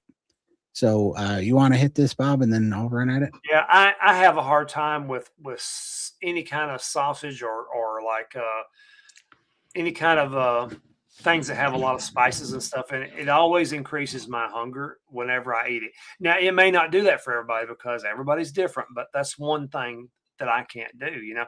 And like years ago, we allowed stevia on the diet. They don't, you know, with carnivore, you don't. I could never touch it. You know, I could never get around it. It would just blow me up. I couldn't stand it. So we're all different. So if it doesn't bother you, and you feel good on it and your appetite stays under control, maybe you could try it. But you need to stay away from spices on carnivore, I think. I'll let you finish that. I agree wholeheartedly. Here's what I think, honestly. If I was to do this all over again and what I see with people, I would slowly titrate off with one little bit of carbohydrates, let it be maybe a little bit of cheese or a little bit of honey for like a week. But then I would try to get to the lion diet as quick as possible, in my opinion. And if you can do it, and the reason why is you don't have to do it for forever. Maybe you only do it for a week. Maybe you do it. I really would love to see everybody do it for 90 days because I think that the power of carnivore is that it's an elimination diet.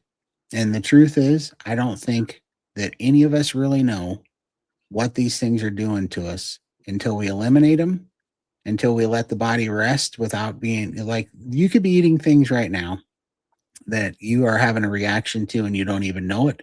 And Yeah. you've been doing it for so long that your immune system stops even fighting it and it wreaks havoc in there. But the best way to find out is to do lion diet, which is just salt, water, and ruminant animal. And we can all do hard things. And the beauty of that is you don't have to restrict anything. So every time you get a hunger, every time you're struggling, every time you feel like something's coming in and it's driving you a little crazy, go eat red meat until you're absolutely stuffed to the gills because that'll do something for you. It'll hit the stretch receptors on your stomach and it'll shut down the food noise for a while. Yeah. And then you're going to finally be at the lowest inflammation diet you can. And so do that as long as you can. I highly recommend that you go into a group to do that because you're going to need daily check-ins and a little bit of help troubleshooting through things. And you're going to be low on energy when your glucose stores in your liver and your muscle runs out. And you're going to have some fatigue for a little while. But what you're going to get is a lot of healing. And then after that, if you so choose, you can add one thing in like every 3 days and see what it does to you. So you could eat that kielbasa and you'll know right away if you get a hunger spike or what usually is going to happen from all those spices. You're going to get inflammation. You're going to get a mucus response and you're going to get congestion. You're going to notice that maybe your joints start hurting again. And you're going to say, all right, my body doesn't like that. There's something in there that's not good for me. So I'm not doing that. And you can go down the list. You can add eggs back in and you go, for some people, they go, eggs are fine. Then that's on your list for forever and you eat them all you want. People, I'm one of these people, add it back in. Egg whites are a problem for me. Egg whites inflame me. And all these things you have. I can't eat it. Yeah. I cannot have any cheese in my diet when I'm trying to get healthy again No, because it's so addictive. I could eat a pound of cheddar cheese. You know, I mean, I just could. Well, for sure. And cheese is one of those things like it's not an accident. Well, we have to understand. My friend Charlie always says that, a cheese is, dairy is built to take little steers and little calves and turn them into 400-pound steers. Yeah. And what dairy does is it has queso and casomorphine in it. And when you eat it, it opens up your appetite, makes you ravenous because it's trying to open up your appetite to keep, yeah. Yeah. And yeah. And so it's doing exactly what it's supposed to do, Yeah. but we're not, in my opinion, we're not supposed to stay on that. There's some people that can tolerate it a lot better, but there's some people that just can't. And if you are somebody that's trying to lose weight, or if you have an autoimmune condition, it's almost unanimously across the board not a good idea. No, no, it's But not. but Yeah. you'll know for sure, because if you do lion diet for at least a week, but if you could get it for 90 days, it'll break all those addictions. You'll know the difference when your body's wanting dopamine versus when it has real hunger. Like my litmus test for my body wanting dopamine is if I feel really hungry, but it seems a little strange. And then I think about going and eating my steak. If that doesn't sound appetizing, my body's not looking for nutrients. It wants a dopamine fix, and it's time to either pray, go for a walk, do some work, write down a to-do list, do a little meditating, do anything else to give your body the same dopamine fix, because our bodies are supposed to get dopamine too. It's just that we're supposed to get them through beneficial avenues and not through, you know, recreational drugs, which is what our foods become.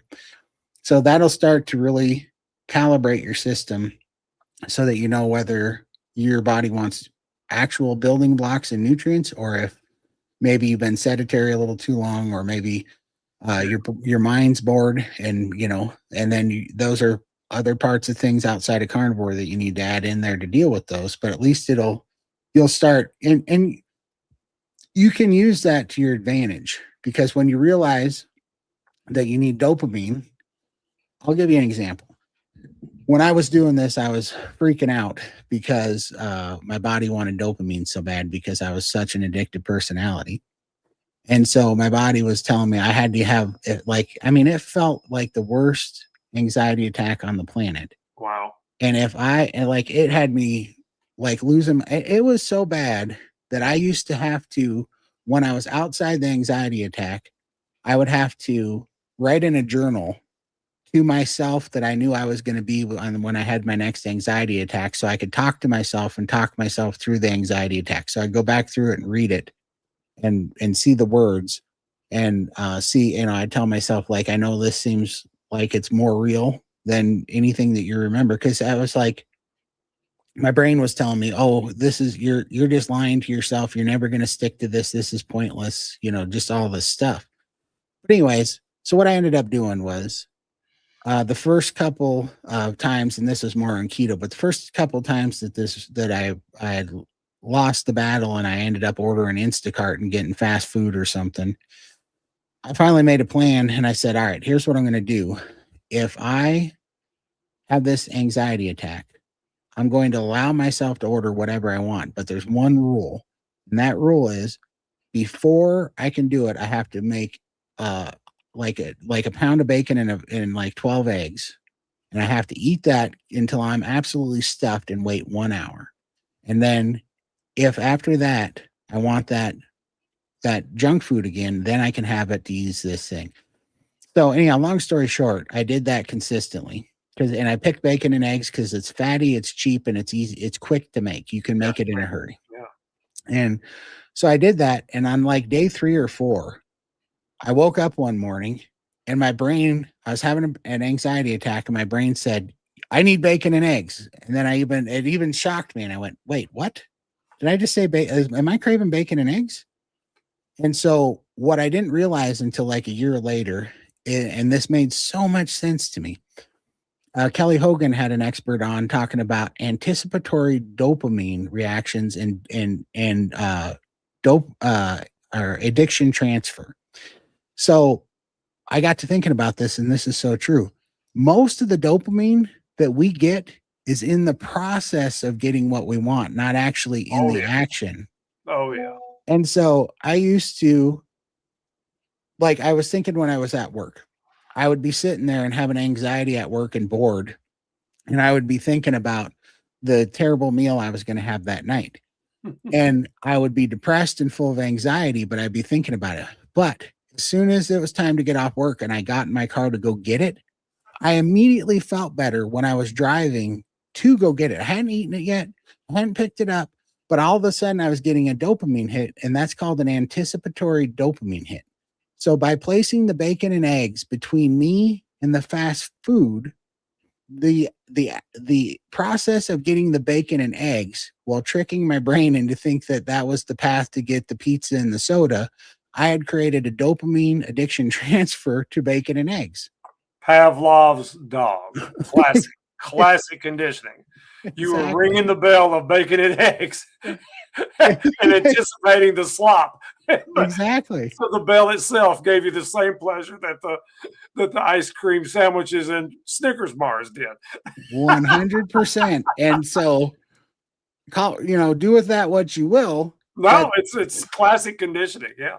Yeah, it works. Yeah. And it you works. can, yeah, you can use those things. So what I started realizing after that point is that if you have an addictive personality, that can be a curse, but it can also be a huge strength if you realize how to weaponize it and you start doing that. So I started adding, right now I do strength training 3 times a week, and I transferred my dopamine hit to strength training. And now for the first time in my life, because I'm stronger, I'm healed, and I got my energy back, but now I am literally as addicted to working out at the gym, which Good I addiction. can't exactly. I can't tell you how nuts that is, by the way. But like I never thought that I would be that guy. But I get that dopamine hit, and it lasts like 2 days. Every time I do a hard workout and I tear down the muscles, I love that feeling, and I'm just on a high for like 2 days. It's crazy. And I would have never thought I'd be that guy, but we can transfer those dopamine hits to good addictions, All right. Smart. Here's the next one.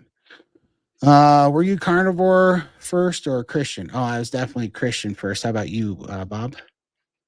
Carnivore first. I've always believed in God my whole life, but I mean, for those of you who are Christian, there was a time in my life when I knew Jesus was alive, but he was not my Lord, my King, and my Savior. And he is now. So I was carnivore before carnivore was cool, by the way. I'm old school, but yeah, I was that first. Yeah. Yeah. And I've always enjoyed, and I know Jerry there. I've seen her. She's been on my show before. But yeah, I've always believed in God. I've always been interested in the Bible. I've always, prayed. I've always been interested in all that kind of stuff. I know the Bible better than 99% of people that's out there. I'm not better than everybody, but a lot of people. But there came a time when I became a Christian where he's my Lord, not just somebody that I believe in. that's awesome. Yeah. Yeah. Yeah. And I mean, I've known God my whole life, but oddly enough, there was a serious ego when it came to my health that I always felt like, no, I can take care of this myself. I can work out hard enough. I can diet hard enough. I can do this. And it was one of the things that I just never laid down, and when I laid it down, that's when it all got healed and got fixed. It's crazy. All right. Let's see. Has anyone seen success with stem cell treatment and nerve regeneration? Someone I know is struggling to walk. I don't have it. I don't know much about it. Yeah, I'm trying to think of what I want to say. You know what? Can you email me at thecarnivorecure@gmail.com, because there's something I want to talk about that I'm not ready to talk about on here. And I'm certainly not recommending it, but it's something worth researching for you. But as far as stem cells, yes, my brother was fighting really bad nerve problems, and he had stem cells here, and they definitely helped a lot. Now, I heard this is changing, but I think so. I think you got to go to Panama to get stem cells, one thing, because in the United States, it's only legal to put it into tissue, but in Panama, they can put it in the blood. So it'll go everywhere, and it will find it'll find the inflamed tissue that needs to be healed, number one. And also there are certain markers on the stem cells. They use embryonic, so they just use the umbilical cord stem cells. And also, you know what else I think they are also doing now is, which I'm not sure how I feel about this, by the way, but they are taking your own stem cells out of your body and they're multiplying them somehow. If I found out they're being cloned, I don't think I would be so keen on it. But if they're I don't know if they're splitting them somehow. You might look into that. But at the very least, the embryo stem cells that they take from umbilical cords, and they're sensitive to not taking it from other baby parts, if you know what I mean. But so they don't do that because they understand that. So anyhow, they take them and they identify a certain protein marker in them that have a way higher success at being accepted and being utilized by your body. And if you watch like Joe Rogan and stuff, that's been like crazy successful for people. But there is another thing. And if you email me, I would give you some information on it. So, all right. Didn't Mel Gibson talk about something Yeah. down that he 100. him and his friends? Yeah. Yeah, that exact thing. He said his Yeah. dad was like 96 years old and they were telling Yeah. him he was about gone. And then he basically came out of there and started driving an RV around or something again. It's crazy. It's Mhm. crazy, but I believe him. I totally believe him. Well, 100%. And this is why I have 5 skin surgeries coming up. So one of the Wow. things I'm purchasing is a 2 atmosphere hyperbaric oxygen chamber. Wow. And the reason why I'm purchasing that is because when you do hyperbaric oxygen, the oxygen therapy for 6 months, every day for 6 months, is when it starts kicking in. But here's what's cool. So when you get under 2 atmosphere pressure and it pumps in 100% oxygen, that pressure not only makes your blood cells carry oxygen, it makes the plasma in the blood carry oxygen, Oh wow. which causes you to grow capillaries and basically new capillaries that oxygenate the tissue better. But That's cool. it's super cool. But the other super cool thing that happens is when you get out of that pressure, it is such a shock that it is a uh, hormetic stressor, and it causes your body to release a 400% increase in stem cells in your body and a 600% increase in growth hormones. What? Yep. And so every time you get out and you lose pressure so quickly, it goes through what's called the hormetic stressor. So that's why they do like sauna therapy and that's why they do cold plunge therapy. Those are called hormetic stressors, where your body goes through something traumatic. And so it has a response to strengthen your body and it releases stem That's cells cool. and growth. Yeah, it is. And so that's why right now, right out this door, I'm building, I have a garage out here, but it didn't have garage doors on it. So anyhow, we're finishing the inside of it, and I'm going to have a cold plunge, a red light, a red light infrared sauna, a hyperbaric oxygen chamber, and a red light UV tanning bed. And I'm doing all 4 of those hormetic stressors and therapies for the purpose of getting my immune system and stem cells and heal my lymphatic system so that when I have these surgeries, that I'm going to heal up really well and that I'm going to try to repair the damage that was done to my lymphatic system through all this. And I'm going to let you, and you guys are going to follow me through this whole thing. I'm going to make videos on everything, on all the different therapies that I'm doing. That's why right now I've been to at least 12 doctor's appointments in the last 8 weeks. And I'm getting everything checked right now before I start so that I have a baseline. And then I'm going to show you guys exactly what this stuff does and some other stuff I'm going to talk about in 6 months and give you the real results on it, because some of it's been amazing. Because they told me congestive heart failure couldn't be healed. They told me that lymph impacted tissue couldn't heal. They tell us all this stupid crap, and then we eat meat and it heals. So I want to see how far we can push this. And someday, maybe in the next stream, I want to talk about why I think that works. Because before the flood, we had a higher atmosphere pressure. we had more oxygen, and we had more red light.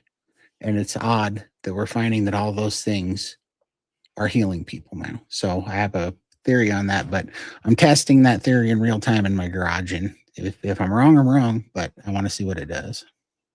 It's interesting. Yeah. All right.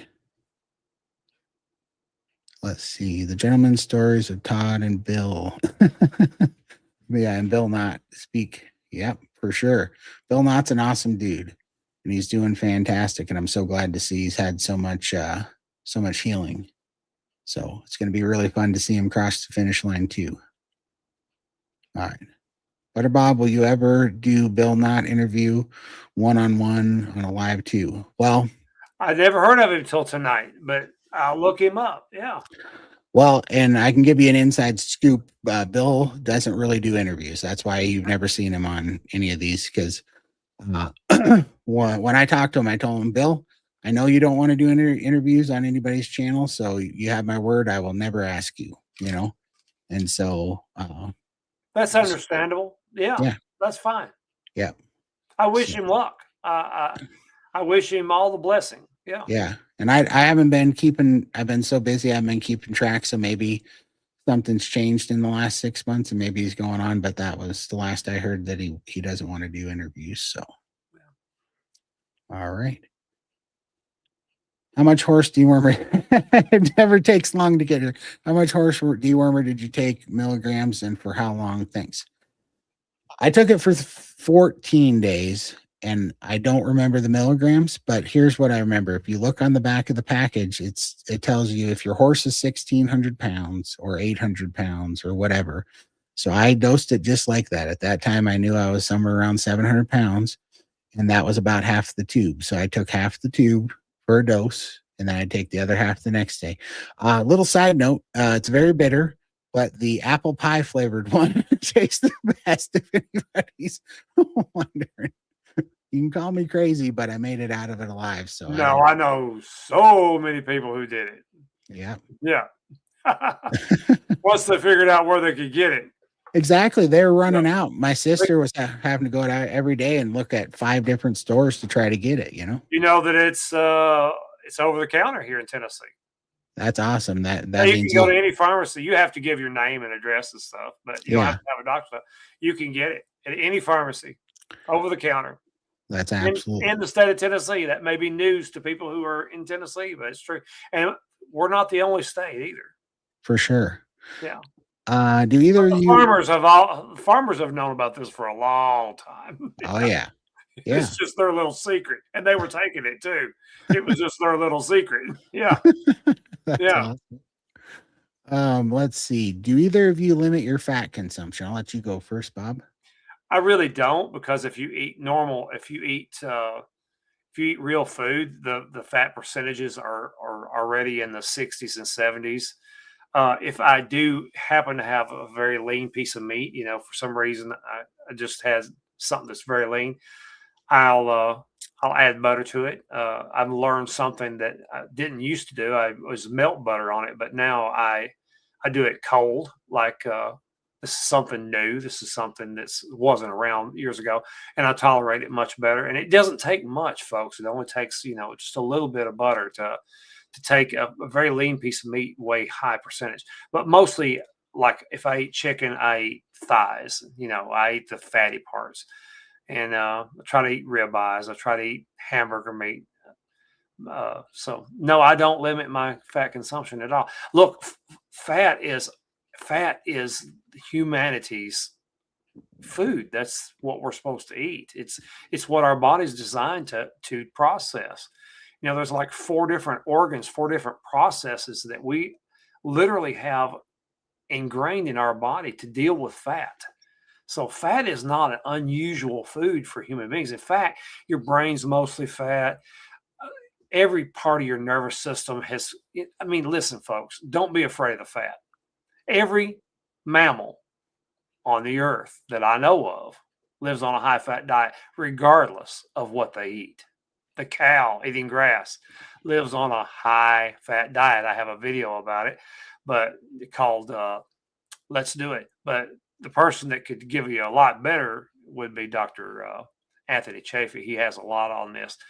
Folks, I'm sorry. Don't be afraid of the fat. The fat. Love the fat. No, not at all. Yeah, and I'm gonna kind of elaborate on one thing that you said.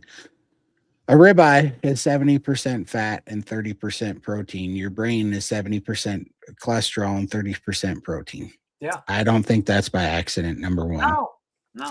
Number two, our endocrine system that is so important for our, hunger and satiation hormones and our testosterone, our sex hormones and our mood hormones and dopamine and everything relies solely on fat, or at least not solely, but like very extensively on fat. And so people with hormonal issues, fat is the number one thing that heals it. And so I don't limit anything. I listen to my body, and this is what the priming phase of my life and healing phase did for me, and what having such a restricted, tuned down diet did for me is I can decipher those signals super strong now. So basically now, if my body's craving fat, I eat fat. And if I'm fighting any kind of healing, any kind of inflammation, because we go, as you go through carnivore, your body's going to detox and go through periods of healing.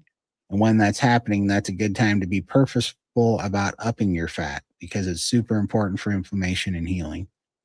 And other than that, I just listen to my hunger signals. And right now, oddly enough, I happen to be in a very lean season where my body wants more protein, probably because I'm lifting so much heavier that it's prioritizing protein, and I become way more fat adapt, which means my body has more efficient adaptation metabolic pathways to getting to stored body fat, and I have plenty. And I did enough healing and I did enough priming that right now I'm in a season where my body, like, it kind of shamed myself the last 2 days. I've been trimming the fat off of my New York strip steaks because I don't have a taste for it right now. But just like I trust my body when it wants the fat, I also trust my body when it doesn't want the fat, and it serves me very well. So, yes, I do not restrict on purpose by any means. All right.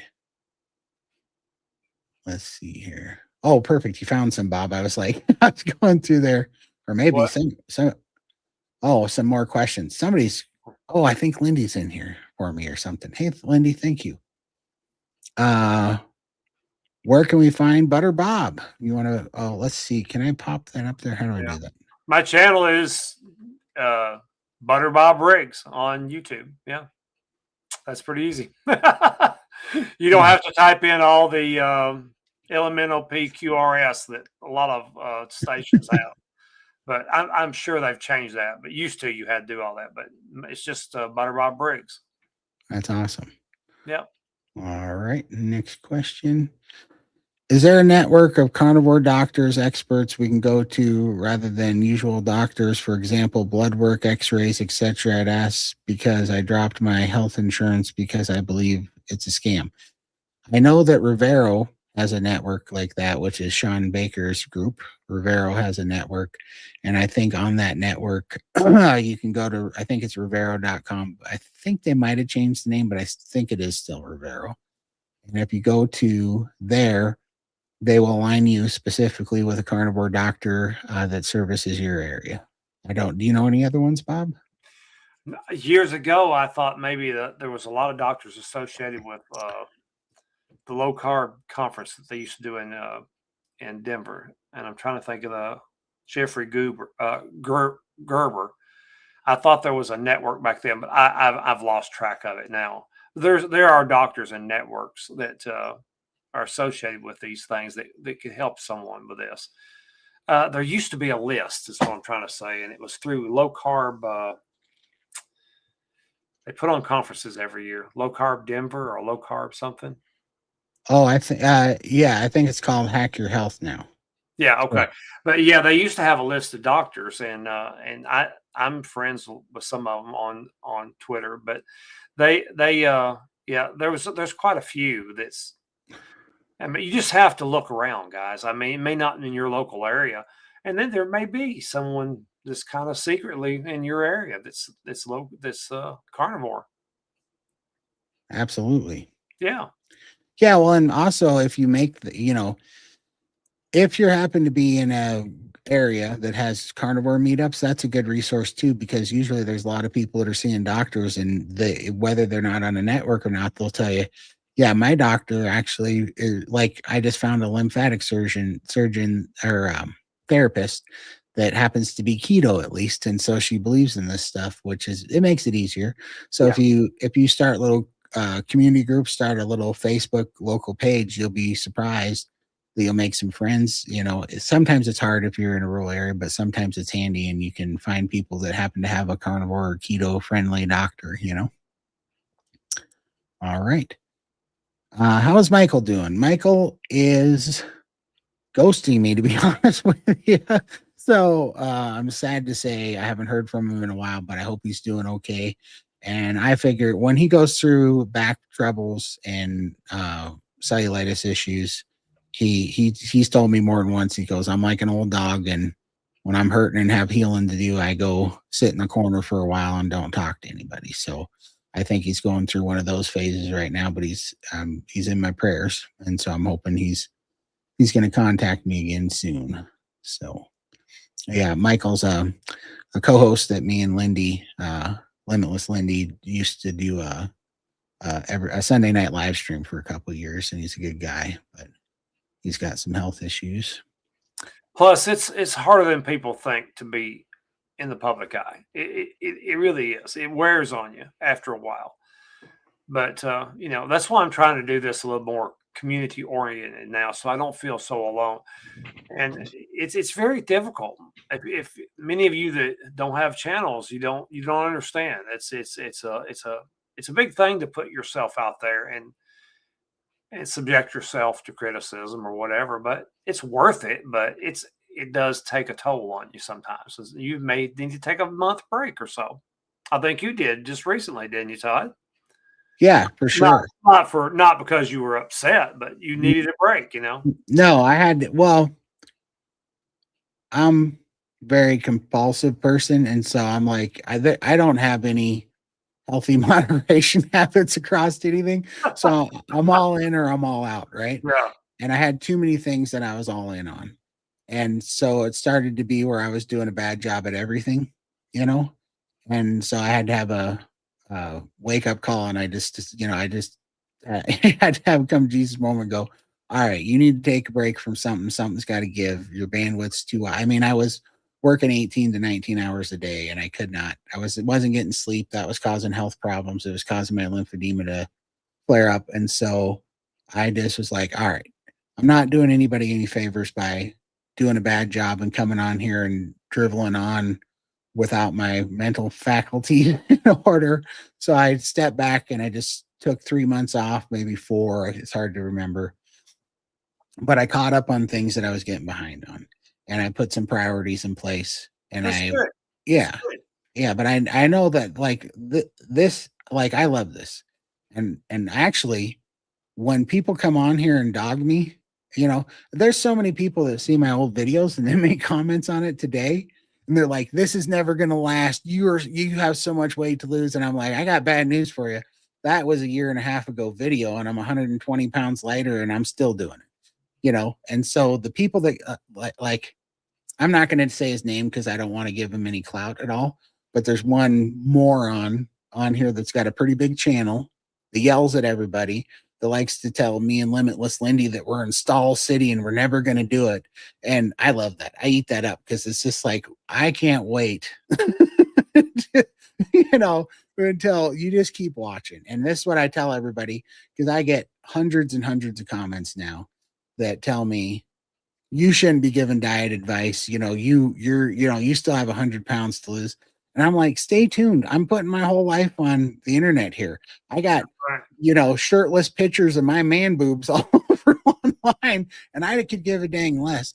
And so take your best shot, because it's going to feel so much better here in another 2 years when I'm right where I want to be. And you go ahead, because you're going to be disappointed. You're going to look stupid, and here in another 2 years, and I just don't care. So I just feed off of that. It just drives me. It's the things that I love at the gym. I love a good fight. I don't know. I love a good fight.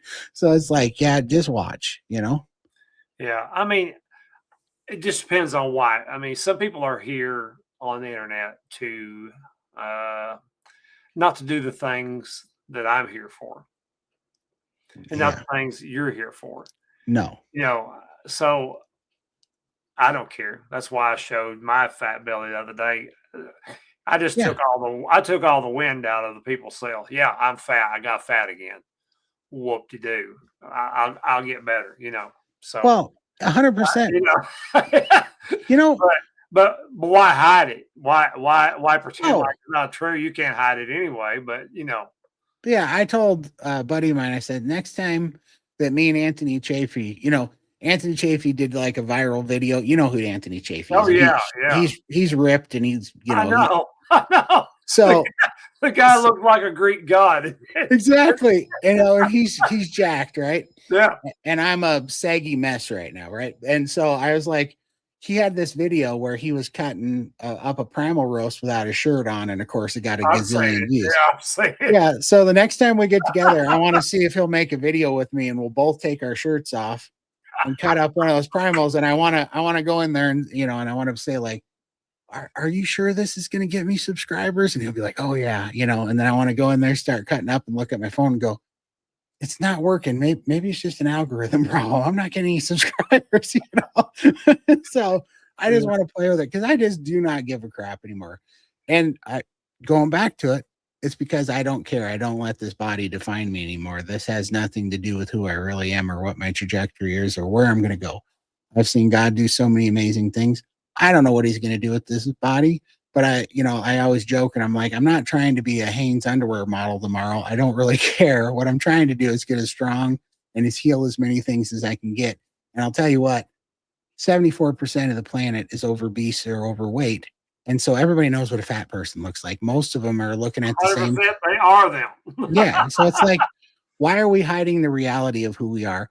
And I think it's a good thing to go, like I am not about body positivity. I hate that whole movement about you're healthy at any size. No, we are supposed to be a certain way. This body is out of alignment with what God designed. And so that's perfectly reasonable to have an imbalance in alignment between who we were meant to be and who we are right now.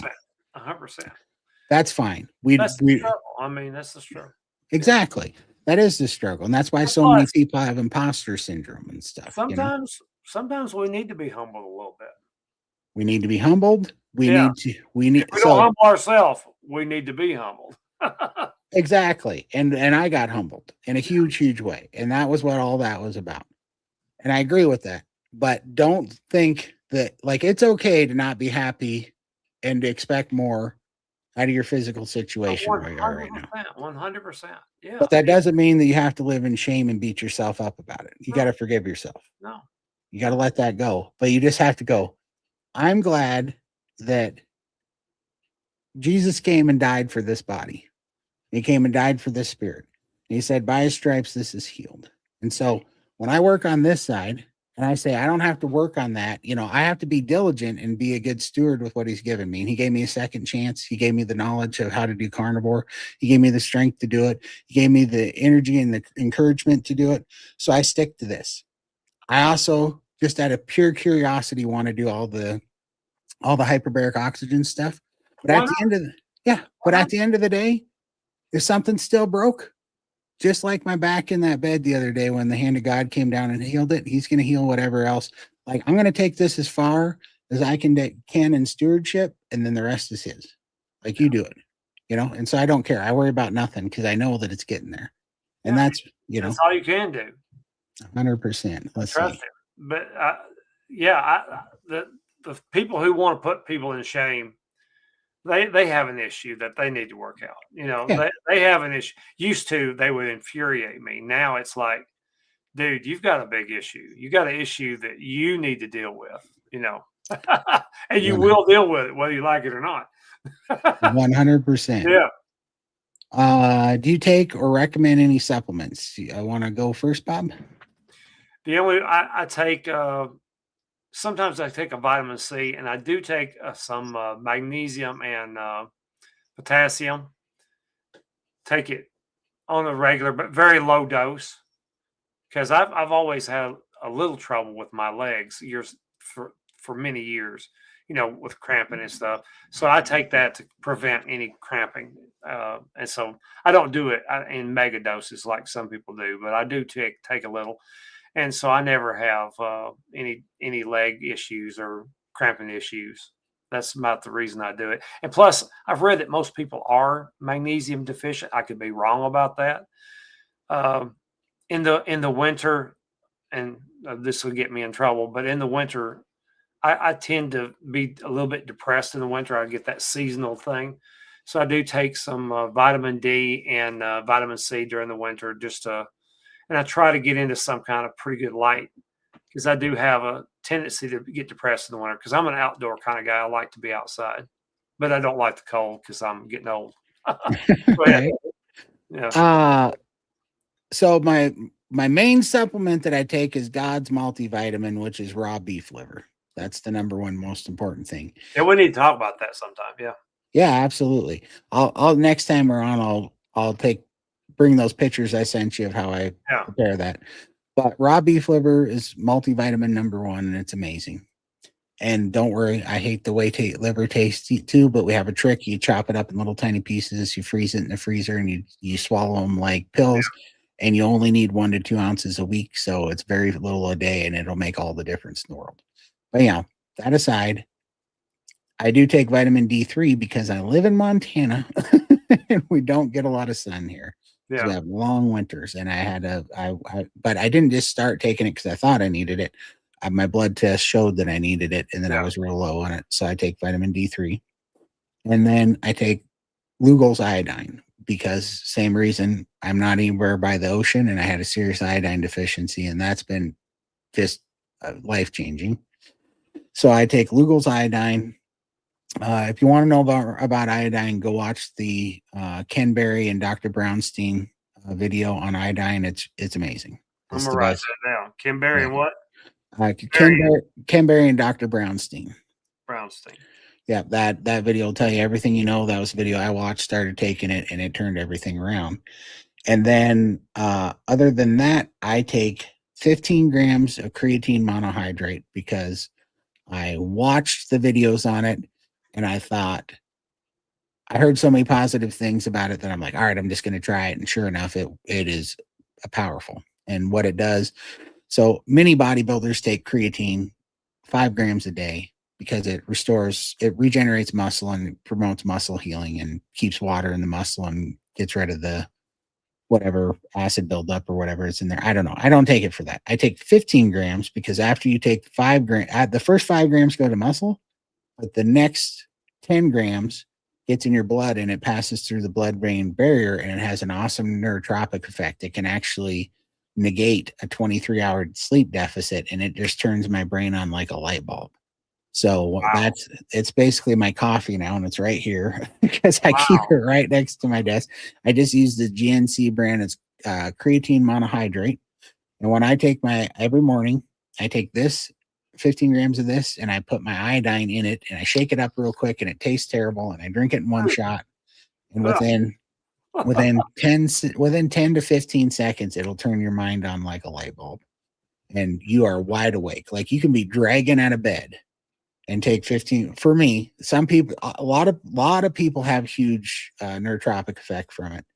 Some of it's real instant. Some of it takes a little bit longer, and they have to take it. I will say this: I was taking it at 5 milligrams or 5 grams a day. It's grams, not milligrams. 5 grams a day, and so I think I got saturated in it before I started taking it. So some people, they take 15 grams of it, don't get that right away, and they have to saturate their body with it. I think I might have been pre-saturated because I was playing with it at first. And then I think I'd already kind of filled that deficit, and that's why it hit me so quick when I took the 15. But it is powerful, and it like I can be peeling myself off the sheets in the morning tired, and I stumble over here and I get my creatine and my iodine, and then it's like I am wide awake. It's pretty crazy stuff. Well, maybe I need that. Try it. Seriously, try it. Yeah, it's getting better since I've been doing what you said, but I've been a little bit low energy for about a week now. So, and that's very unlike me. I usually jump out of bed, I'm wide awake, I'm ready to go. and I'm an early riser, early riser. Yeah. So yeah, so I've been dragging myself out of bed for about a week now. But I mean, I still get awake, but yeah, yeah, Yeah, I would definitely try that creatine. I'd love to just see what you think of it, yeah, because like I am such a skeptic about any, like I've had so many supplements and I think they're all crap. 99% of them are crap and they don't do a dang thing. And so I'm like almost an evangelist for creatine now. yeah. Oh, in fact, Paul Saladino's company just hit me up on Instagram to do an affiliate deal with them for their creatine. And I'm like, I've never taken an affiliate deal ever because nobody's ever come to me with an affiliate product that I actually use. But this one, I'm like, I am a creatine hound, so I will absolutely hop on board for the creatine. Well, there you go. Yeah. So it's the first one that actually lined up with something that I do every day. So that was pretty funny. Let me see here. I'm on to make sure I'm going to go to this next one. I just am checking. All right, let me go to this. All right. It says, what about extra sharp cheese? Oh, you mean is it still going to make you eat too much? And the answer is yes, because extra sharp cheese, what it will help with is that there will be less milk sugars in it. But what it won't help with is the casein and casomorphine, and those are the two big things that open up your appetite and cause you to overeat it. And it's also hits your morphine or your dopamine cycle in your brain, because it's just like what it sounds. It's morphine, Yeah, and so it lights up my your favorite brain. cheese. Exactly. Extra sharp cheddar. Oh my god, Extra sharp white I can eat cheddar. a wheel of it this big. Exactly. That I, was I good. Yeah, I used to get the 3 pound blocks at yeah. Costco of the Oh Tillamook yeah, extra sharp white cheddar was always my favorite. love it. Yeah, I could eat that stuff like I nothing mean, I'd else. rather have it as a candy bar. Exactly. I mean, before I got on time. And me too. What is ruminant? Ruminant animals are animals that have a split hoof, chew cud, and have multiple stomachs. So you're talking about lamb, goat, sheep, uh, beef, and even giraffes. Giraffes are Yeah, actually ruminant. I've yeah. never eaten one, and I'm not planning on it. But No, I yeah, don't even know if it'd be legal to eat one. no. Yeah, But fun fact about ruminant animals. The I almost don't want to invoke their name to get targeted, but the vegans tell you that cows are proof that you can get enough protein through grass and vegetables because it grows 2,000 pound cows. It's not true. Cows don't grow off of grass. What happens is that their stomach ruminates the vegetation. It grows ruminants that are little protein bugs, and their stomach gets the protein from the protein bugs, and that's where they get their protein. They're not getting protein out of the grass. They're no, getting protein out of the bugs that culture the ruminating grass inside, and that's yeah, what they get it out of. So, yeah. And they live on a high fat diet, yeah, and they get their protein from the little bugs, like you said, yep, 100%. the So, microbes, the bacteria, yeah, yeah, by the trillion and 100 trillion. Yeah, exactly, 100%. And humans don't have four stomachs to sit there and ferment the grass to grow ruminants to eat the bugs, and that's why we're not. It's so disingenuous for them to say, there's a muscle protein synthesis chart from proteins that come from different things. And on beef, it's like 98 to 99% of the protein synthesizes to muscle. But on I forget what it is, but like grain is the bottom, and it's only like 3 to 7% of that protein actually synthesizes to muscle. And so it's crazy that they try to balance that and pretend like it's the same thing, that proteins are proteins. They're just not. or they'll compare us to the primates, and our gut system's very different than the primates. Yeah. We have a large small intestine, and they have a very, very, very large intestine. I think, don't they? It may be backward, Yeah. but our gut system is very different than the closest primates to humans. They just selling their snake oil to people who don't know the truth about it. 100%. Let's see. Tammy says I'm a type 2 diabetic on a really tight budget. What do you think about Walmart frozen hamburger patties? Well, I say love them. Eat Yeah, them. have at it. Yeah, Yeah. But pro tip, if you're at Walmart, go get the lamb breastplate at Walmart. It is high fat, high protein. It's $3.98 a pound. I'm gonna write this down. Lamb what? Lamb breastplate. So it doesn't look like a breast. It sounds like it though.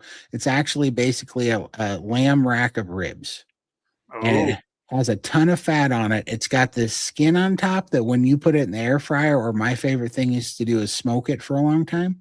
It tastes like chicken skin, like crispy chicken skin. It that is sounds so good. delicious, but it has so much fat on it, plus these ribbons of good meat, that it is I think it's the best thing that you can get at Walmart, and it's under $4 a pound.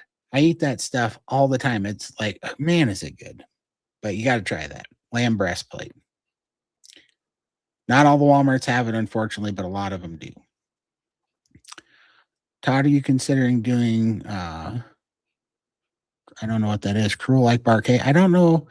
Oh, I think I've heard of that. I haven't considered it yet, but I'm not writing it off. I will look at it just to see what it's like, but I haven't paid much attention to it. Unfortunately, I missed Bart K's. Or was that Bart K? I think it was Bart K that was in SBG the other day speaking. But I missed that. But I'm gonna have to. I've heard of it now that you mention it, but I haven't really looked into it that much. It's kind of been off my radar, but I hear that it's something pretty good. But I'll dang sure try it. I think Coach Alyssa talked to me about that. So yeah, I will look into it, and it'll be fun just to do a video series and try it for like a month or two. So yeah, I'll definitely throw something in there, especially since how I have all my labs right now. So hey Pam, how nice Todd can. Oh yeah. Maybe when I'm done. Wouldn't it be fun if we won the lottery and we could build like a carnivore rehabilitation camp or something and have wow. that'd be super fun. So I don't know. I think that hyperbaric oxygen therapy and those different therapies are getting more and more popular.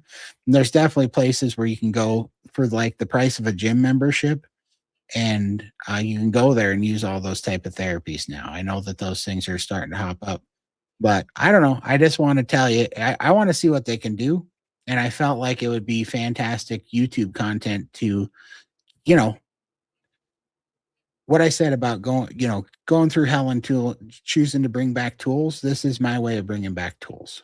If I'm in this situation where I have to heal, why not use this as an opportunity to see what helps me heal the best so I can share it? And so that's kind of my thought on that.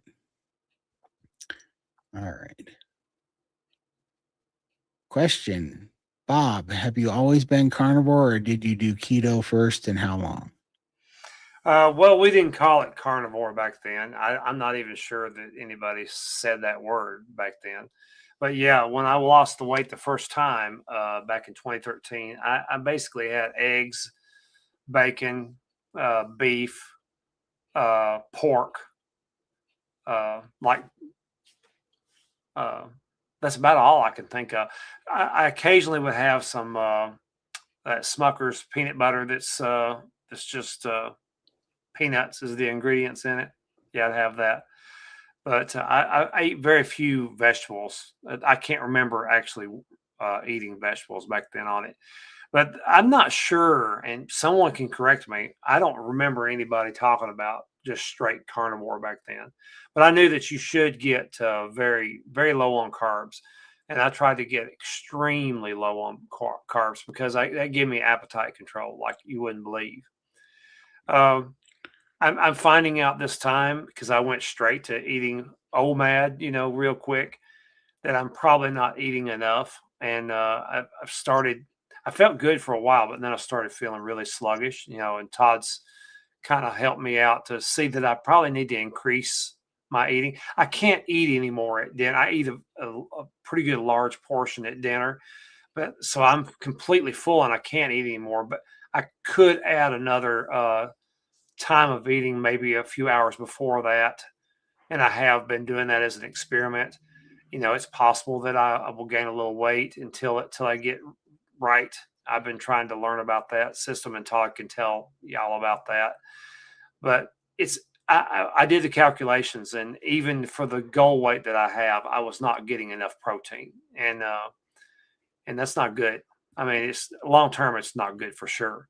So I've always taught, stop eating and let your chin and your fanny fuel you. And that's true, but you don't need to be nutrient deficient. And I probably am if I'm tired. You shouldn't be tired. You shouldn't be fatigued if everything's dialed in right. And I know this because I've lived it for a long time, and I wasn't this way, and I am this time for just a short while. So I'm doing an experiment to see what's going on. Todd, you might want to say something about this. Yeah, for sure. So, first of all, it's a simple, easy answer because it's just eat. First you test your system because at first, when your metabolism is low, which it is for so many people, because we've all did restrictive dietings for decades, a lot of us. And every time we hurt our metabolism and we downregulated our metabolism. So our body got used to that was one way we stopped the hemorrhaging and stopped putting on weight. And so our body's used to running off very little, but it means we have low energy output and we have these issues. But it also means that when you switch over to carnivore and you're finally getting even a little bit of satiation control back and you're finally getting building blocks, it's super easy. It's the most common thing is to undereat because we are used to having to white knuckle our own hunger and do without and shut down the noise and do everything we have to do to ignore it, to fight it. That when we actually start getting true satiation hormones without upregulating our metabolism so that our maintenance level is low, your maintenance level is high because it's so low. It's so easy just out of our past experience of the discomfort that we're used to dealing with to not overeat. It's super easy to feel satiated and it's super easy to undereat. And so SBG's put together a very awesome program that we see work all across the board. But basically, it's not rocket science. There's things that you need to do that will be super helpful for you. So I look, I've never gotten paid a penny by SBG. I will never get paid a penny by SBG. I donate all my time there because I've never wanted to put a money incentive to anything that I believe in because I want to be able to look you guys in the eyes and tell you what I believe in and go there. So I'm like, I like that. yeah, I don't want it in there. And so when I tell you to go to SBG because their $30 a month program is so valuable, and in fact, I'd love to do another live stream in like whenever with Bob because he's in there now. Anytime, friend. Anytime. Because I would love to get your honest opinion, and you don't owe me a single question. I just want to know what you think of that community because after you really experience it, I think that it is the thing that makes such a huge difference because there are so many tools and tricks every day. And look, what they don't tell you about carnivore is that it's not a cakewalk and it's not going to be easy all the time. And your body's going to go through oxalate dumping and detoxing and gut bacterial die off that you're not going to understand. It's just going to feel negative to you. And if you don't understand the mechanisms that are happening behind it, your brain's going to tell you that all these people relying in this diet's crazy. And so there's an adaptation period that you have to get through and there's healing that happens. But when you understand what's happening and you can test those things with tools and tricks to help get symptom relief and help get you over those humps and you start getting the results, they're huge. And that's where this community thrives at. I'm in anywhere from 2 to 5 open chats for 2 hours every day a week, which is a live Zoom call where you could be on camera or you can keep your camera off. You can do whatever, but you can raise your hand. It's called open chat. And me and Coach Alyssa both co-host that together. And Coach Alyssa is amazing. If you haven't seen her story, go to No Carb Barb channel. And Coach Alyssa just did another interview, but the doctors gave her 3 days to live about 3 years ago. And Wow. all of her organs were shutting down from lupus, and she came back from that. And I love her story so much because she was the opposite of me. She was emaciated, underweight, and couldn't gain weight, and all of her organs were shutting down.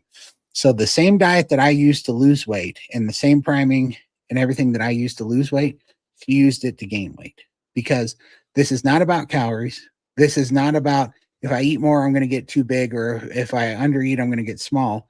This is about giving the power back to your body because it knows what healthy is for you and what you're designed to be, and it'll put you there when you get the building blocks there. And So, Todd, do you know Rockin' Coach Amy that asked this question?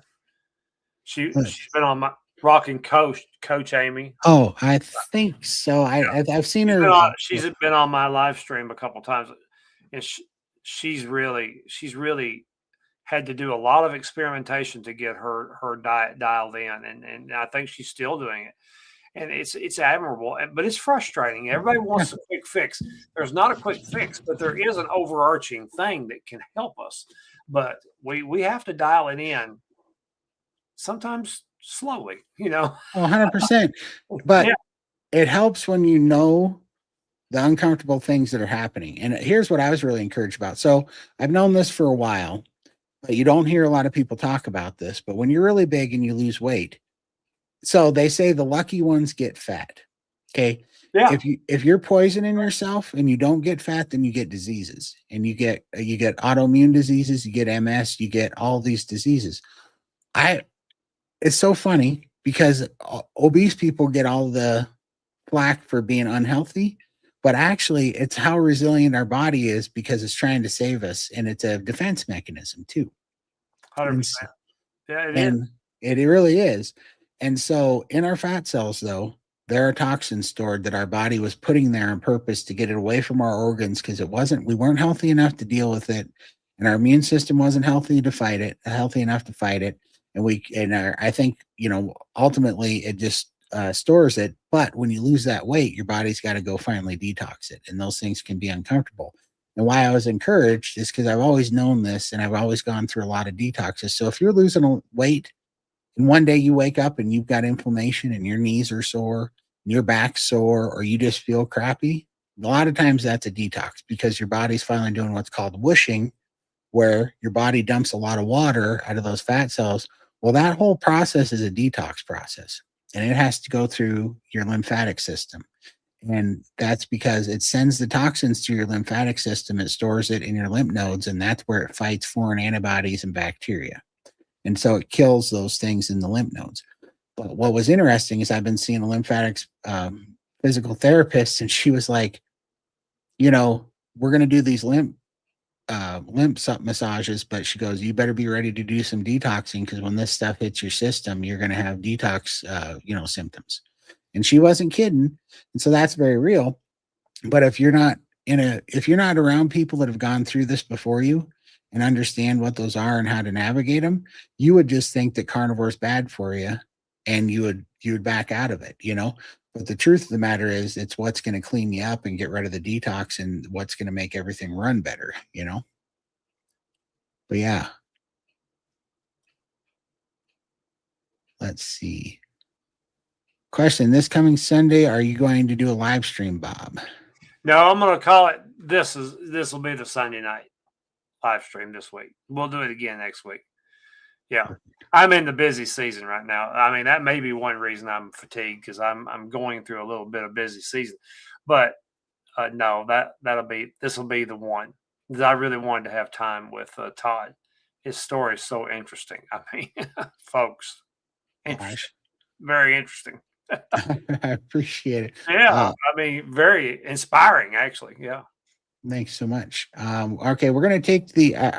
I'm thinking we take these last two questions and we yeah, call it a night. What do you think, yeah. Bob? Oh yeah, Okay. let's do it.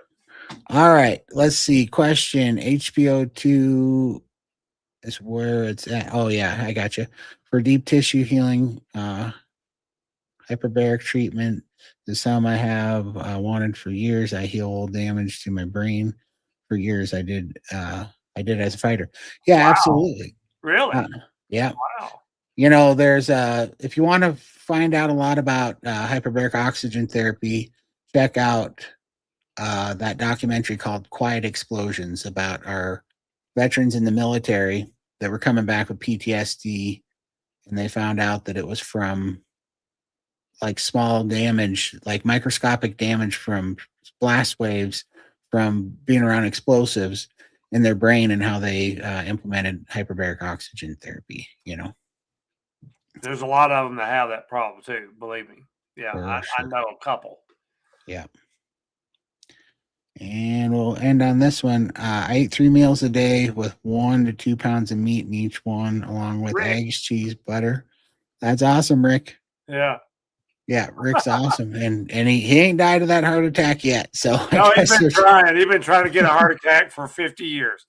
yeah. Keep at it, Rick. When you're 124 years old, you'll probably finally get there. Rick don't eat no duck food. I tell everybody that my goal is to when I leave this planet, I don't want it to be because I'm sick. I want it to be because on my 112th birthday, my chute didn't open when I was going to celebrate it or whatever. Oh my God. Well, I mean, there you go. Right. I want to cross over the other side, sliding into home. You know what I mean? Yeah, there you go. Heck yeah. Yeah. You'll be in a position to do it by then too. For sure. Yeah. All right, man. Well, we appreciate y'all tuning in, man. It's been, I can't believe you guys hung with us for 2 hours and 25 minutes. We've been going. Oh, I see the clock. I hadn't even noticed it. Yeah. Wow. So, but man, I love that you guys show up. We love you and we thank you so much for coming to these. And keep coming back. I definitely, if any of you are struggling, and this is not an advertisement, this is a genuine. I do believe that community is everything for this because it's your new environment, and we build a huge community of support. And as much as I want you in our community to see it, I also want you to be part of the community so that the next month's people and the months after that, they come in and see from your testimonies and your experience and your progress, because that's what builds this from the ground roots. And I mean, if we're ever going to battle this system and we're ever going to take our food environment back, it's going to start with us, not with anybody from the top. And so we got to build relationships together. So I'd love to see you guys in SBG. And if not, I've actually joined it, but I'm not being very active there, but I'm learning a lot. Yeah. When you see the open chat community, when you're not in your busy season and you see what it is, I think you're going to be genuinely surprised, Bob. Yeah. I need to learn. I mean, anybody who thinks they don't need to learn has already defeated themselves. If you think you know it all, you're in for a hard life. You don't. I don't care who you are or how much you've learned. Yep. 100%. But on that note, we appreciate you guys. We'll do this again soon. Todd. Thank you so much, Bob. It's been a pleasure. And we'll see you guys all later. And I'm ending the live stream. All right. Bye-bye, folks. Bye, folks.